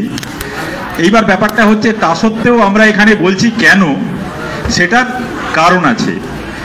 আমাদের একটা কথা আছে, যদি আমি সংস্কৃতের শিক্ষক কিন্তু আমি বিষয়টা বলবো আর্টস ফ্যাকাল্টির দিক থেকে। একটা কথা আছে, প্রয়োজন ছাড়া পাগলেও কোনো কাজ করে না, প্রয়োজন মনুদ্দিশ্য নমন্দভি প্রবর্ততে। এখন ব্যাপারটা হচ্ছে এইখানে আমরা এসছি তোমাদের কাছে বলতে, আর তোমরা কিছু অন্তত অনিচ্ছাকৃত হলেও কিছু শুনতে চাইছো। এখন এই প্রয়োজনটা কি? দুজনেরই প্রয়োজন রয়েছে। কিরকম প্রয়োজন রয়েছে? আমাদের প্রয়োজনটা কি আগে সেটা বলি, তারপরে তোমাদের প্রয়োজন কি সেটাই আমি বলছি। আমাদের প্রয়োজন হচ্ছে এখনকার এই এনইপি 2020, অর্থাৎ আমাদের এই 2020 যে শিক্ষা ব্যবস্থা, এখানে যে 4 বছরের এই অনার্স করে দেওয়া হয়েছে এবং তারপরে যে মাস্টার ডিগ্রি 1 বছর বা 2 বছর, যারা 3 বছর পড়ে আসবে তাদের জন্য 2 বছর, এইখানে হওয়ার পরে দেখা যাচ্ছে এবং সঙ্গে সঙ্গে এই চাকরি বাকরির কিছু সমস্যা, এখন কিছু প্রতিকূলতা অবশ্যই দেখা দিয়েছে। এই নয় যে কিছু হচ্ছে না, এটা কিন্তু খুব ভুল ধারণা। আমরা যদি এই জায়গায় এসে বসে থাকি যে না চাকরি বাকরি তো কিছু হচ্ছে না, তাহলে পড়াশোনা করার দরকার নেই, এটা খুব ভুল ধারণা। ঠিকই হচ্ছে, যারা পড়ছে তারা পাচ্ছে, আর যারা ওই আশায় বসে আছে কবে চাকরি হবে, অর্থাৎ তথাকথিত কোট এন্ড কোট এই স্কুলে টিচিং এবং তথাকথিত যে চাকরি বাকরি সেইগুলো কবে হবে তার আশায় যারা বসে থাকবে, তাদের অপেক্ষা সুদূর পরাহত হবে, এটা বলে রাখলাম। যাই হোক, তা আমরা যখন এখানে এসেছি, আমাদের ধারণা আমরা কারা, আমাদের সত্তাটা কি, আমরা তোমাদেরকে ছাড়া অসম্পূর্ণ। অর্থাৎ একজন শিক্ষককে কখন চিনতে পারবে? এমনি রাস্তাঘাটে আমরা যখন যাই কেউ বলবে না শিক্ষক, যতক্ষণ ছাত্র সঙ্গে আছে ততক্ষণ আমরা শিক্ষক। ছাত্রকে চেনা যায় বই থাকলে ছাত্র, আর শিক্ষককে চেনা যায় ছাত্র থাকলে। তাই আমরা ততক্ষণ পর্যন্ত সম্পূর্ণ হতে পারবো না যতক্ষণ না পর্যন্ত তোমরা থাকছো। সেই জন্যই তোমাদের কাছে আসা, এটা আমাদের প্রয়োজন, অর্থাৎ তোমাদেরকে আমাদের প্রয়োজন। দ্বিতীয় প্রয়োজন, তোমাদের কি প্রয়োজন? এই যে তোমরা পড়াশুনো করছো, আমি আর্টসের দিকটা বলবো, সায়েন্সের দিকটা আমি যাব না। এখানে যারা আর্টসের আছো তাদের জন্য এটা আমার বলার কথা। সায়েন্সের বিষয় তো মহারাজ বলেই দিয়েছেন, সে বিষয়ে আমার নতুন করে কিছু বলার নেই। আর বিশেষ করে আমি সংস্কৃত বিষয়টা একটু বলবো, তার কারণ হচ্ছে, তবে এই সময় আমার সব মিলিয়ে 5 মিনিট, তার মধ্যে অলরেডি 1 মিনিট হয়ে গিয়েছে, আর 4 মিনিটের মধ্যে আমি শেষ করব, ঠিক আছে? তো যাই হোক, তো ব্যাপারটা হচ্ছে এই আর্টস ফ্যাকাল্টিতে যখন আমরা পড়তে আসি, আমরা এইচএস পর্যন্ত একরকম পড়াশুনো করি। এরপরে যখন আমরা কলেজ লেভেলে যাই, তখন প্রথম আমাদের জিজ্ঞাসা হয় যে স্যার আমরা এরপরে কি করব? কারণ আমরা সবাই জানি এরপরে একটাই রাস্তা আর্টসে চলে যায়, যেটা তোমরা সবাই জানো। তোমরা কে কে জানো বলো তো যে আর্টসে পড়লে আর কি করা যায়? একটা টিচিং ছাড়া সেকেন্ড অপশন কারো কোনো জানা আছে? টিচিং ছাড়া সেকেন্ড কোনো অপশন জানা নেই। তার কারণ আমরা প্রত্যেকেই এটাই মনে করি, আমি আর্টসে পড়েছি তার মানে টিচিং হচ্ছে আমার জন্মগত অধিকার। কিন্তু এটা তো সত্যি নয়। সবাই যদি শিক্ষক হবে বলে, তাহলে অন্যান্য চাকরি কে করবে? সবটা তো করতে হবে, সবকিছু জানতে হবে। সেই জন্যই শুধুমাত্র শিক্ষক হওয়ার জন্য যে আর্টস পড়া এটা কিন্তু নয়, তার অনেক দিক রয়েছে। আমি বিশেষ করে আমি সংস্কৃতের দিকটা বলবো, এখানে কি কি রয়েছে। সরি, এইখানে আমি জানি না তোমরা দেখতে পাচ্ছ কিনা, এই এনইপি 2020 এইখানে একটা বড় দিক আমাদের একটা রয়েছে ইন্ডিয়ান নলেজ সিস্টেম, এইটা ইন্ট্রোডিউস করা হয়েছে। এই ইন্ডিয়ান নলেজ সিস্টেমে কি হচ্ছে, আমি আর্টস ফ্যাকাল্টিটার কথা বলছি, বিশেষ করে আমার সংস্কৃতির কথা তো আমি বলবোই। অর্থাৎ ভারতীয় জ্ঞান পরম্পরা, এই নয় যে ভারতীয় জ্ঞান মানে সেটা সংস্কৃতই হতে হবে, এটা খুব ভুল ধারণা। অর্থাৎ ভারতবর্ষের যা কিছু, সেটা আমাদের কোনো স্থাপত্য হতে পারে, সেটা আমাদের কোনো এই কৃষিকার্য হতে পারে, আমাদের ভারতবর্ষের যা কিছু নিজস্ব, সেই শিক্ষাটা কিন্তু এই ইন্ডিয়ান নলেজ সিস্টেমের মাধ্যমে দেওয়া হচ্ছে। এবং এই ইন্ডিয়ান নলেজ সিস্টেমটাকে ইন্ট্রোডিউস করা হয়েছে এনইপি 2020-তে। কেন? তার কারণ হচ্ছে এই আমাদের প্রত্যেকটা ক্ষেত্রেই আমরা যে এই যে তথাকথিত শিক্ষা ছাড়া, অর্থাৎ এই শিক্ষকতা ছাড়া আর কোনো দিকে বেরোতে পারবো না, এই মিথটাকে ভেঙে দেওয়ার জন্যে। সেইখানে তোমরা যদি দেখতে পারো এখানে টিচিং তো রয়েছেই, তার সঙ্গে আর্কিটেকচার, স্থাপত্যবিদ্যা। এবার তোমাদের প্রশ্ন হতেই পারে আর্টসের সঙ্গে এর কি যোগাযোগ। এখন সেইটা বলার জন্য আজকে যথেষ্ট সময় নেই, যদি সময় থাকতো আমি তোমাদের বলতাম, যদি তোমরা কখনো পরে জানতে চাও এই বিষয়ে আমরা আলোচনা করতে পারি। দ্বিতীয়, এই ক্ষেত্রে অ্যাপ ডেভেলপার হওয়া, তোমরা জানো কিনা জানি না, তোমরা হয়তো ভাবতে পারো যে একজন সংস্কৃতের যে একজন লোক সে কি করে অ্যাপ ডেভেলপ করবে, খুব ভুল ধারণা। আমাদের ছাত্ররা এখন যারা পড়ছে ভাবলে অবাক লাগবে, এই রিসেন্ট আমাদের একটা ওই হয়েছিল আর কি, সেমিনার না, ওটা এক্সিবিশন হয়েছিল, একটা প্রদর্শনী। সেখানে আমাদের একজন ছাত্র কিন্তু একটা অ্যাপ ডেভেলপ করেছে। এই অ্যাপ ডেভেলপ করে কি করে অ্যাপ ডেভেলপ করতে হয় তার জন্য এই মেশিন ট্রান্সলেশন এবং সংস্কৃত যে একটা বড় কম্পিউটারাইজড ল্যাঙ্গুয়েজ, এটা আমি বলছি না, এটা নাসা বলছে। অর্থাৎ কি করে কম্পিউটারে আমি এই ভাষাটা দিতে পারি। কেন সংস্কৃত ভাষা? তখন বলছে সংস্কৃত ভাষা এমন একটা ভাষা যার একটা শব্দের একটাই অর্থ হয়। ইংরেজিতে তুমি যদি দেখতে চাও, ইংরেজিতে আচ্ছা ধান তোমরা কি বলো, ম্যাক্সিমাম রাইস বলো, কেউ কেউ মাঠে যখন হয় ওই ধানটাকে তোমরা প্যাডি বলো, কিন্তু সংস্কৃতের ক্ষেত্রে সেটা কিন্তু হয় না। অর্থাৎ একেবারে মাঠ থেকে শুরু করে একেবারে খেতে বসা পাতে আসা পর্যন্ত প্রত্যেকটা জিনিসের আলাদা আলাদা মানে আছে।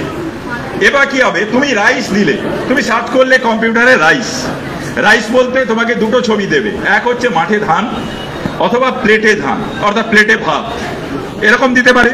কিন্তু আমরা সংস্কৃতে যদি এইটাকে ডেভেলপ করি, এই নিয়ে অনেক অ্যাপ বেরিয়ে গেছে, সংসাধনী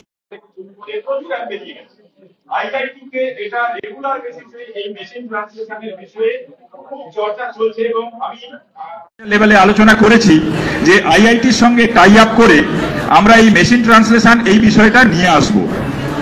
নেক্সট আরেকটা দিক আছে ম্যানুস্ক্রিপ্টোলজি, অর্থাৎ আমাদের এনসিয়েন্ট ইন্ডিয়ান যা কিছু টেক্সট আছে সেই টেক্সটগুলো আমাদের রিট্রিভ করতে হবে। রিট্রিভ করতে কিভাবে হবে, অর্থাৎ এনসিয়েন্ট যে টেক্সটগুলো আছে সেগুলো আমরা ডিজিটালাইজ করব। এই যে ডিজিটালাইজেশন প্রজেক্ট, এই জন্য সেন্ট্রাল গভর্নমেন্ট পার মান্থ 40 থেকে 50,000 টাকা মাসে মাসে এক একজনকে দিচ্ছে। আমরা এগুলো জানিই না। এটা শুধুমাত্র সংস্কৃত নয়, বাংলা হতে পারে, হিন্দি হতে পারে, ছাত্রছাত্রী সবার জন্য বলছি। নেক্সট কি আমাদের যেটা হচ্ছে যোগা, এই যোগা এডুকেশন এখন একটা বেশ বড় দিক, এটা তোমরা প্রায় প্রত্যেকেই জানো। নেক্সট হচ্ছে মোটিভেশনাল স্পিকার। এখন এটা প্রায় দেখা গিয়েছে যে দেখবে প্রায় তোমরা ইউটিউবে দেখো যে প্রচুর মোটিভেশনাল স্পিকার আছে, গিয়ে বলছেন how to control your anger, তুমি তোমার রাগকে কিভাবে কন্ট্রোল করবে। উনি এক্সাম্পল দিচ্ছেন কিভাবে, গীতার এক্সাম্পল দিচ্ছেন, উপনিষদের এক্সাম্পল দিচ্ছেন। তাহলে গীতা উপনিষদ আমাদের এই ইন্ডিয়ান টেক্সটগুলো যদি না পড়ো তাহলে কিন্তু এই মোটিভেশনাল স্পিকার হওয়া যায় না। এই বিশেষ করে ইউটিউবার এখন প্রচুর হয়েছে যারা এই মোটিভেশনাল স্পিকার হিসেবে কাজ করছে এবং তার জন্য তারা পার মান্থ ভালো ইনকাম করছে। নেক্সট কি আয়ুর্বেদা মেডিসিন। এখন ইন্ডিয়ান গভর্নমেন্টের একটা প্রজেক্ট আছে আয়ুষ, তোমরা এটা নিশ্চয়ই জানো। এখানে অনেকেই কিন্তু গ্রামেগঞ্জে অনেক ছেলেরাই কিন্তু আয়ুষ প্রজেক্টের আন্ডারে কিন্তু আসে। এই আয়ুষ প্রজেক্টে কি হচ্ছে, আয়ুর্বেদা মেডিসিনের ব্যাপারটাকে হাইলাইট করা হচ্ছে, ঠিক আছে, এই ন্যাচারোপ্যাথা এই বিষয়টা হাইলাইট করা হচ্ছে, এই জায়গায় কিন্তু রিক্রুটমেন্ট হচ্ছে। নেক্সট কি law and management, ancient Indian law এই নিয়ে কোর্স হয়েছে। তোমরা যদি বেনারস যাও বা রাজস্থান ইউনিভার্সিটিতে রিসেন্ট এটা সেন্ট্রাল গভর্নমেন্টের স্কিমে যেটা জেএনইউর সঙ্গে একটা প্রজেক্ট নিয়ে একটা করা হয়েছে, এই লটা কিভাবে আমরা কি করে লটাকে ডেভেলপ করতে পারবো এবং সঙ্গে সঙ্গে এই জাস্ট আর দুটো পয়েন্ট আছে, জাস্ট হচ্ছে ম্যানেজমেন্ট ফেসিলিটি, অর্থাৎ এই ইনস্টিটিউশনাল ম্যানেজমেন্টে এখানে কি করে কৌটিলিয়ান ইকোনমি সিস্টেমকে আমরা আনতে পারবো, এই নিয়ে ম্যানেজমেন্ট ইনস্টিটিউশনে কিন্তু এখানে প্রচুর কাজ চলছে। আমাদের ছাত্ররা এবং আমাদের যারা টিচাররা তারা প্রত্যেকেই কিন্তু এই বিষয়ে যাচ্ছেন এবং এই বিষয়ে পরামর্শ দিচ্ছেন, এ নিয়ে কাজ চলছে। এরপরে যেটা বললাম যে লাস্ট একটা বড় ফিল্ড যেটা নিয়ে কাজ চলছে সেটা তোমাদের প্রত্যেকেই এগিয়ে আসা উচিত, যেমন এআই এর মতো কম্পিউটেশনাল লিঙ্গুইস্টিক্স। কেন লিঙ্গুইস্টিক্স? তার কারণ সংস্কৃত হচ্ছে এমন একটা ল্যাঙ্গুয়েজ যে ল্যাঙ্গুয়েজের সঙ্গে, এটা অনেকটা প্রাচীন ভাষা তো, সারা বিশ্বের তুমি জার্মানের সঙ্গে সংস্কৃতকে যোগ করতে পারবে, তুমি ইটালিয়ান ল্যাঙ্গুয়েজের সঙ্গে সংস্কৃতকে যোগ করতে পারবে। আমি জাস্ট একটা এক্সাম্পল বলছি। কয়েকদিন আগে আমাদের কলেজে আসার সময় মহারাজকে বলছিলাম, আমাদের কলেজে একটা ওয়েবিনার হয়েছিল, একটা ইতালির একটা ইউনিভার্সিটির সঙ্গে, ক্যালিয়ারি ইউনিভার্সিটির সঙ্গে আমরা একটা ওয়েবিনার করেছিলাম সংস্কৃত ডিপার্টমেন্ট নিয়ে। তো সেখানে হার্ভার্ড ইউনিভার্সিটির একজন প্রফেসর, তিনিও বলেছিলেন, অস্ট্রিয়া ভিয়েনা থেকে বলেছিলেন, তাদের প্রত্যেকেই তারা খুব চাইছে, আমাদেরকে বলছে যে আপনারা ভারতবর্ষ থেকে ছেলে পাঠান আমাদের কাছে, কারণ ওরা জানতে চায় সংস্কৃতটা কি। রবীন্দ্রনাথ যখন নিজে ডিলিট নিয়েছিলেন, তখন ডিলিটের যে ভাষণ দিয়েছিলেন সেটা কিন্তু সংস্কৃত ভাষায় দিয়েছিলেন। এই জায়গাগুলো, অর্থাৎ তারাও চাইছে যে আমাদের ইন্ডিয়ান যে ল্যাঙ্গুয়েজ সেটাকে টার্গেট করা। তাই আমি আশা করব এই ফিল্ডটা কিন্তু আমাদের সামনে ওপেন রয়েছে। শুধুমাত্র টিচিং ওরিয়েন্টেড হয়ে তোমরা যদি বসে থাকো, তাহলে কিন্তু আরো কয়েক বছর হয়তো তোমাদের বসে থাকতে হবে। তাই তোমরা এই ফিল্ডগুলো, ছাত্র বা ছাত্রী যেই হোক, তোমরা এক্সপ্লোর করার চেষ্টা করো। আর লাস্ট কথা, কেন আমাদের কাছে আসবে, কেন আমাদের মিশনে আসবে, তার কারণ আমি যখন মিশনে ভর্তি হয়েছিলাম, আমিও মিশনের ছাত্র, আমাকে মহারাজ, প্রিন্সিপাল মহারাজ আমাদেরকে একটা কথাই বলেছিলেন, সেই কথাটা লাস্ট বলবো। বলছেন, তোমরা যখন এখান থেকে বেরোবে, তোমাদের পেছনে একটা থাপ্পা লাগিয়ে দেওয়া হবে। এই যে যারা রয়েছেন এখানে প্রত্যেকেই স্যারেরা, খুব সহজ হয় চাকরিটা। আমি নিজের অভিজ্ঞতা বলছি, আমি যখন ইন্টারভিউ দিতে গিয়েছি, বলছেন এই তো রামকৃষ্ণ মিশনের ছেলে, ও তো সব পারবে। এই জাস্ট একটা ব্যাকিং, এরপরে তুমি যদি একটু পড়াশোনা করো না, খুব সহজ হয়ে যায় চাকরিটা। ওই যে থাপ্পা একটা লাগিয়ে দেওয়া, পেছনে রামকৃষ্ণ মিশনের একটা ছাপ, এটা তোমাদেরকে কতদূর এগিয়ে নিয়ে যাবে এটা তোমরা নিজেরাও জানো না। যেদিন জানবে সেদিন তোমরা শিখবে। ধন্যবাদ তোমাদেরকে।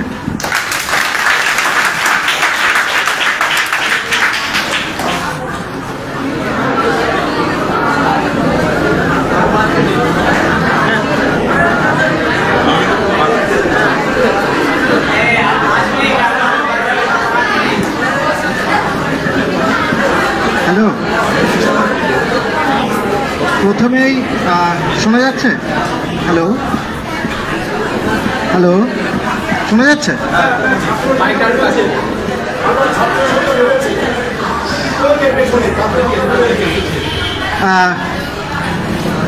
আমার স্নেহের ছাত্র ভাইয়েরা এবং ছাত্রী বোনেরা, তোমাদের প্রথমেই দেখো, আমি পাওয়ার পয়েন্ট প্রেজেন্টেশন নিয়ে এসেছি, কিন্তু তোমাদেরকে আমি আর সেটা দেখাবো না, ঠিক আছে? কোনো চিন্তা নেই। 5 মিনিট সময় আমি কয়েকটি গল্প বলবো তোমাদের, কারণ সব কথা স্যারেরা মহারাজরা বলে দিয়েছেন, আমার নতুন করে কিছু বলার নেই। তোমাদের জাস্ট ছোট্ট দুটো একটি গল্প বলবো, কারণ আমার তোমাদের সাথে গল্প করার ইচ্ছা ছিল, কিন্তু আজকে অনেকটা দেরি হয়ে গেছে, পরে কোনোদিন আসলে গল্প করব বসে। দেখো, আমি কিন্তু ফিলোসফির মাস্টারমশাই নরেন্দ্রপুরের, ঠিক আছে? আমি কিন্তু 11-12-এ ফিলোসফি পড়িনি, আমি পিওর সায়েন্স পড়েছিলাম। এবং কলকাতার একাধিক নামকরা কলেজে আমি কিন্তু ফিজিক্স, ম্যাথামেটিক্স আমার খুব প্রিয় সাবজেক্ট ছিল, বায়োলজি আমি সুযোগ পেয়েছিলাম কিন্তু পড়িনি। আমি ভর্তি হয়েছিলাম বেলুড় রামকৃষ্ণ মিশনে ফিলোসফি পড়তে। সেটা আমি জানি আমার মতো পরিস্থিতি তোমরাও ফেস করছো। তোমরা মাইকের ওপারে বসে আছো কারণ তোমাদের এই মুহূর্তে বলার সুযোগ নেই। কারোর কারোর ক্ষেত্রে বাড়ির আর্থিক অবস্থা সমস্যা, কারোর কারোর ক্ষেত্রে হয়তো ইচ্ছা বাধা। তো সুতরাং আমি একটা জিনিস বলবো, যার যেটা মন চায় করতে পারো নির্দ্বিধায়। পড়তে ইচ্ছা করলে পড়ো, খেলতে ইচ্ছা করলে খেলো, পড়তে না ইচ্ছা করলে পড়ো না, একদম নির্দ্বিধায় করো। কিন্তু একটা কিন্তু আছে, ছোট্ট একটা কিন্তু আছে। কিন্তুটা কি জানো তো? ফিলোসফি, আচ্ছা এখানে একটু ফিলোসফি পড়ো তোমরা কেউ আছো? একটু ছাত্রছাত্রীরা একটু হাত তুলবে, আমি তাহলে একটু বুঝতে পারবো যে কারা ফিলোসফি পড়ে মোটামুটি, তাহলে তারা বুঝতে পারবে ব্যাপারগুলো সহজেই। কিন্তু অন্যদের জন্য আমি একটু বলবো, একটু লম্বা করে একবার হাত তুলবে, আমি একটু দেখতে চাই। একজন, থ্যাংক ইউ। মেয়েদের মধ্যে কেউ ফিলোসফি কেউ পড়ো না? ওকে, নো প্রবলেম, নো প্রবলেম। আমিও পড়িনি 11-12-এ, সেই কারণেই আমি বললাম আমিও পড়িনি। পরবর্তীকালে আমি বেলুড় রামকৃষ্ণ মিশনে এসে শিখেছি ফিলোসফি, কোনো সমস্যা নেই। এবং আমি একটা জিনিস বুঝেছি, না, পড়তে না ইচ্ছা করলে পড়বে না, ঘুমাবে। কি হয়েছে তাতে? সবাই কি চাকরি করবে তার কোনো মানে আছে? এই বক্তব্যটা আমাদের মনে আসবে না? বলা হচ্ছে এখানে একটা কথা আছে জানো তো, সেটা হচ্ছে যে তুমি যেটা ইচ্ছা সেটা করতে পারো যদি তোমার নিজের জীবনের রেসপন্সিবিলিটি মানে দায়িত্ব নেওয়ার ক্ষমতা তোমার থাকে। যদি তুমি নিজেকে মনে করো যে আমি আমার জীবনের দায়িত্ব নিতে পারি, আমি এখন পড়তে আমার ইচ্ছা করছে না, আমি 2 মাস পড়বো না, কিন্তু 3 মাস পরে যখন পরীক্ষা হবে তখন সেই পরীক্ষায় কিভাবে ভালো ফল করতে হয় সেই ক্ষমতা, সেই দায়িত্ব নেওয়ার ক্ষমতা আমার আছে, তাহলেই তো হবে, কোনো সমস্যা নেই। সুতরাং তোমাদের এখন যেটা সমস্যা সেটা হয়তো তোমরা অনেকেই জানো, অনেক কথা শুনেছ, আমি আর খুব একটা বিশেষ কথা বলবো না, আর একটা গল্প বলবো এরপরে। জাস্ট একটা কথা বলবো যে এই মুহূর্তে যে দেখো তোমাদের অনেকেই মিসলিড হও, মানে ভুল পথে পরিচালিত হও। আমার বক্তব্যটা এই জায়গায় বলার এই কথাটাই যে কোনো কিছু করার আগে ভালো করে একটু জেনে এগোবে। যেমন ধরো তুমি আইটিআই পড়তে চাও, তাহলে তোমাকে আগে থেকে জানতে হবে যে আইটিআই এ কি পড়বো, কোথায় পড়বো, কেন পড়বো, আমি কি সেইটা পড়ে সেই লক্ষ্যে পৌঁছতে পারবো? মানে আইটিআই পড়াশোনায় পাশ করে যে লক্ষ্যে পৌঁছানোর কথা আমি ভাবছি, স্বাভাবিকভাবে প্রত্যেকেরই লক্ষ্য থাকে একটা চাকরি পেতে হবে, তাই না? আমি কিন্তু চাকরি পাওয়ার জন্য পড়াশোনা করিনি, যদি আমার বাড়িতেও মারাত্মক অভাব ছিল, যে অবস্থা থেকে আমি পড়াশোনা করেছি। তাই তোমাদের বলবো যে আজকে থেকে চাকরি পাওয়ার লক্ষ্য মাথায় নিয়ে পড়াশোনা করো না। যেটাই পড়ো, সেটা তুমি ইংরাজি পড়ো, বাংলা পড়ো, বিজ্ঞান পড়ো, বা সংস্কৃত পড়ো, বা দর্শন পড়ো, বা ইতিহাস, যেটাই পড়ো না কেন, একটা জিনিস করতে পারো, আমার যেটা মনে হয় সেটা তোমাদের ভবিষ্যতের জায়গাটাকে আরো মানে সচল করে তুলবে, আরো পরিষ্কার করবে। সেটা হচ্ছে যেটা পড়বে মন দিয়ে পড়বে। তুমি 1 ঘন্টা পড়ো, মন দিয়ে পড়ো। চাকরির পরীক্ষার পড়াশোনা পরে, আগে শেখো। সুতরাং ভাবতে হবে যে এই যে মিসলিডিং হওয়ার জায়গাটা থেকে নিজেদেরকে একটু বোঝাতে হবে যে তথ্য, সঠিক তথ্য জানতে হবে। দেখো তোমাদের বিভিন্ন স্কুলের বিভিন্ন মাস্টারমশাইরা রয়েছেন যারা বিভিন্নভাবে বিভিন্ন ভালো ভালো ইনস্টিটিউটের সাথে যুক্ত, বিশেষ করে বিভিন্ন ভালো ভালো কলেজ, ইউনিভার্সিটি, হ্যাঁ, বিভিন্ন আইটিআই ইনস্টিটিউট, ম্যানেজমেন্ট ইনস্টিটিউট। তো সেই জায়গাগুলোয় যারা যুক্ত আছেন, আমি অন্তত তোমাদের বলবো যে সেই টিচারদের কাছে একবার জিজ্ঞাসা করো, খোঁজ নাও যে স্যার আমি এইটা পড়তে চাইছি, এটা ভাবছি, আমার এইটা করলে কেমন হবে, একটু খোঁজ নাও। তোমাদের যারা পরিচিত মাস্টারমশাইরা রয়েছেন, যাদের কাছে তোমরা পড়ে এত দূর এগিয়ে এসেছো, আমি বলবো একটু খোঁজ নাও, তারাই তোমাদের একমাত্র সঠিক পথ দেখাবেন।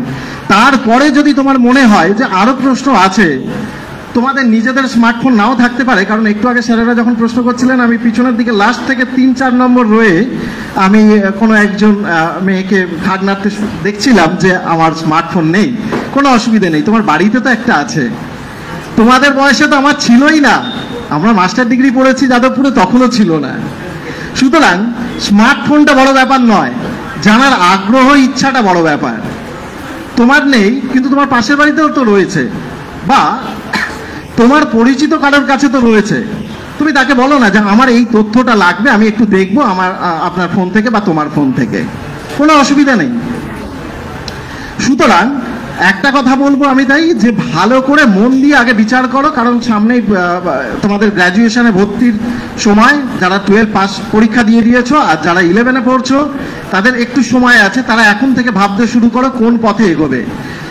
যেটাই ভাবো না কেন সবসময় মাথায় রাখবে যে আমি যেটা করতে চাইবো সেইটা করার কারণ যেন দুটো হয়। একটা হচ্ছে সেইটার প্রতি আমার চরম ভালোবাসা থাকতে হবে। আমি যেমন ফিলোসফিটা পড়তে এসেছি, আমি ফিলোসফিটাকে ভালোবেসে ফেলেছি, আমি ঠিক করেই নিয়েছি আমি চাকরি পাই না পাই, যদি না খেতে পেয়েও মরি, আমি ফিলোসফিটা পড়েই মরতে চাই, দ্যাটস ইট। আমি চাকরি না পেলে না পাবো, কি আছে, আমি 2টো টিউশন পড়াবো, তাতে যেমন চলবে চলবো। আর একটা হচ্ছে সাবজেক্টের প্রতি ভালোবাসা, আর একটা হচ্ছে যে তোমার নিজের মধ্যে সততা, যে আমি যেটা করছি সেটা মন প্রাণ থেকে করছি, সেটা এমন না হয় যেন যে আমি নিজেকে ঠকাচ্ছি কোথাও, যে হ্যাঁ আমি পড়লাম ব্যাস। তো সুতরাং তোমাদের বলবো যে দেখো, দায়িত্বটা নিজের কাঁধে তুলে নিতে হবে। এবার তোমাদের সেই সময় এসে গেছে। নরেন্দ্রপুরে ছেলেদের জন্য সুযোগ আছে, মেয়েদের জন্য সেই জায়গাটা নেই বলে অনেকক্ষণ থেকে আমি বুঝতে পারছি মেয়েরা খুব উদ্বিগ্ন। যারা অলরেডি মহারাজরা স্যারেরা বলেছেন যে সারদা মিশনের কথা দমদমে রয়েছে।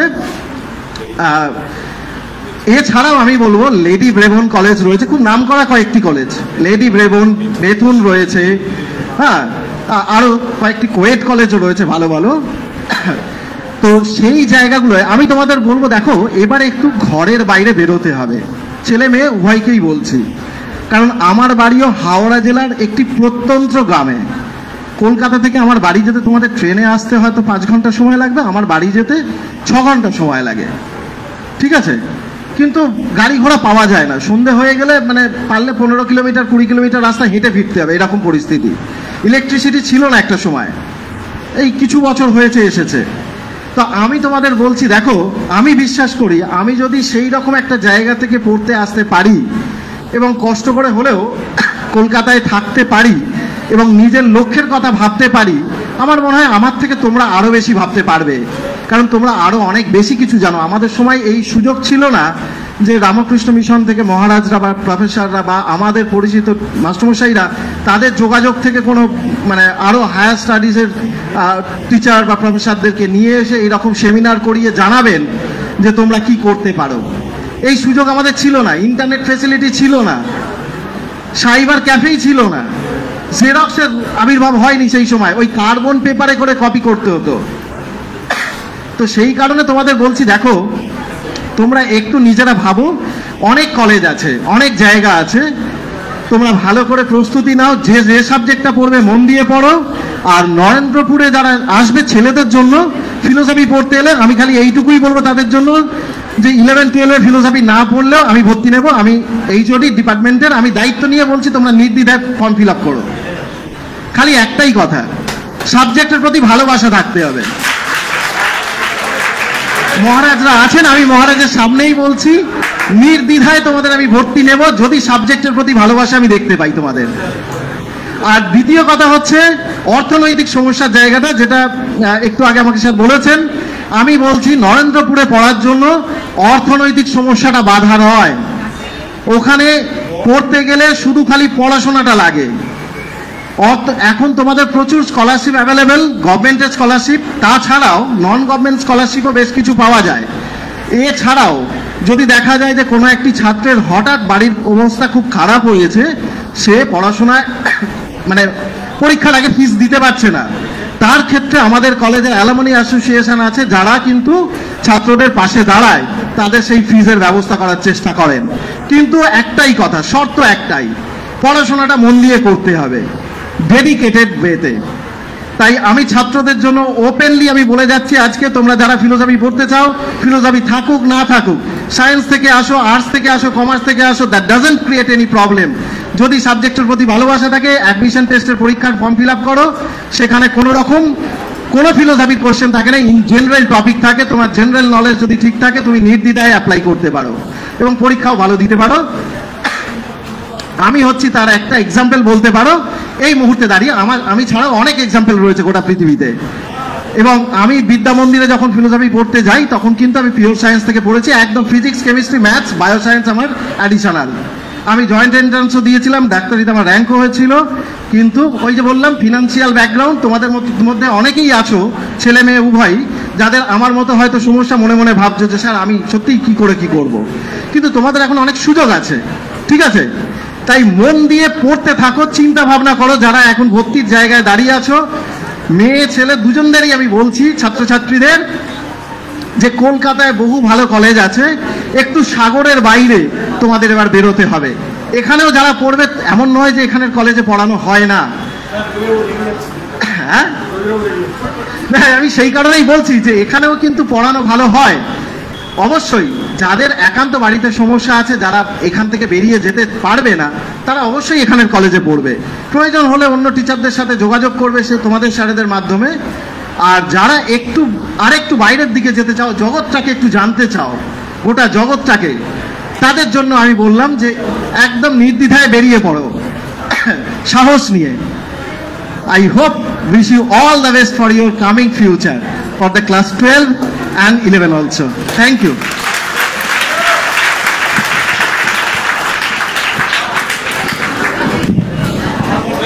We are almost at the fag end of this camp, and we are very happy to hear so beautiful speeches from our revered monk, brahmachari, and professors of Narayanapuur Archmission Residential College. I now request Sri Ashok Kumar Mondal, the Honorable Teacher in charge of the school, who is presiding over this camp, this ceremony, this session. He will now deliver his closing speech, and I will request him to thank all the guests and others in today's camp.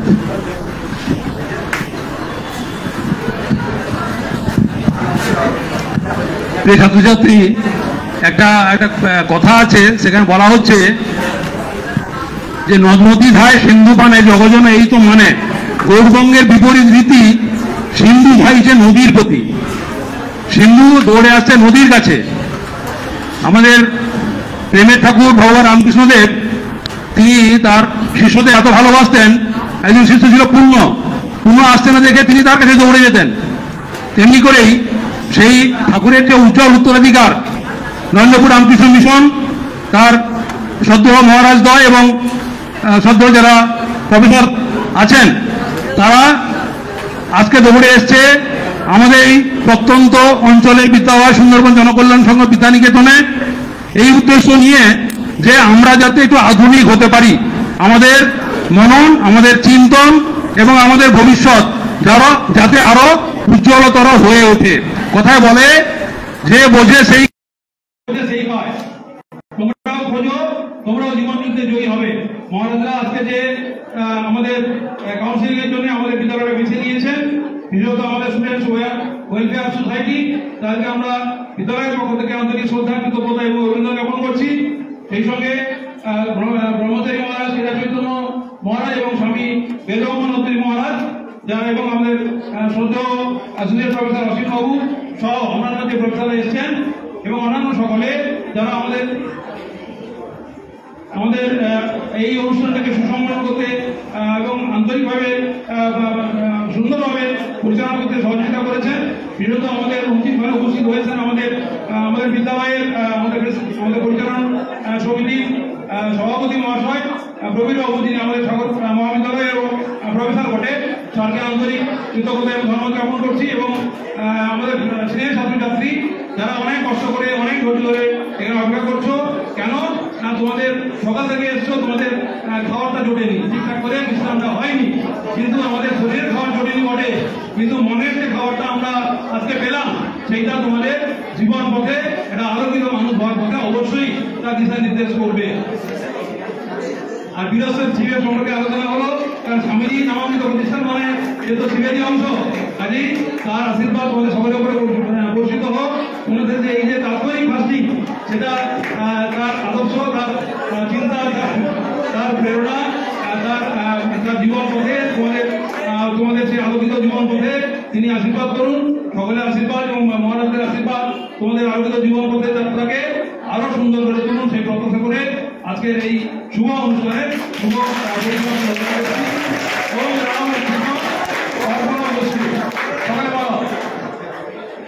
সকলে বলো জয় গুরু মহারাজ জি কি, জয় মহামাই কি, জয় স্বামীজি মহারাজ জি কি, জয় গঙ্গা মাই কি, জয় কপিলমুনি মহারাজ জি কি, জয় সুন্দরবন জনকল্যাণ সংঘ বিদ্যানিকেতন কি, Joy Sagar students welfare society কি। Thank you.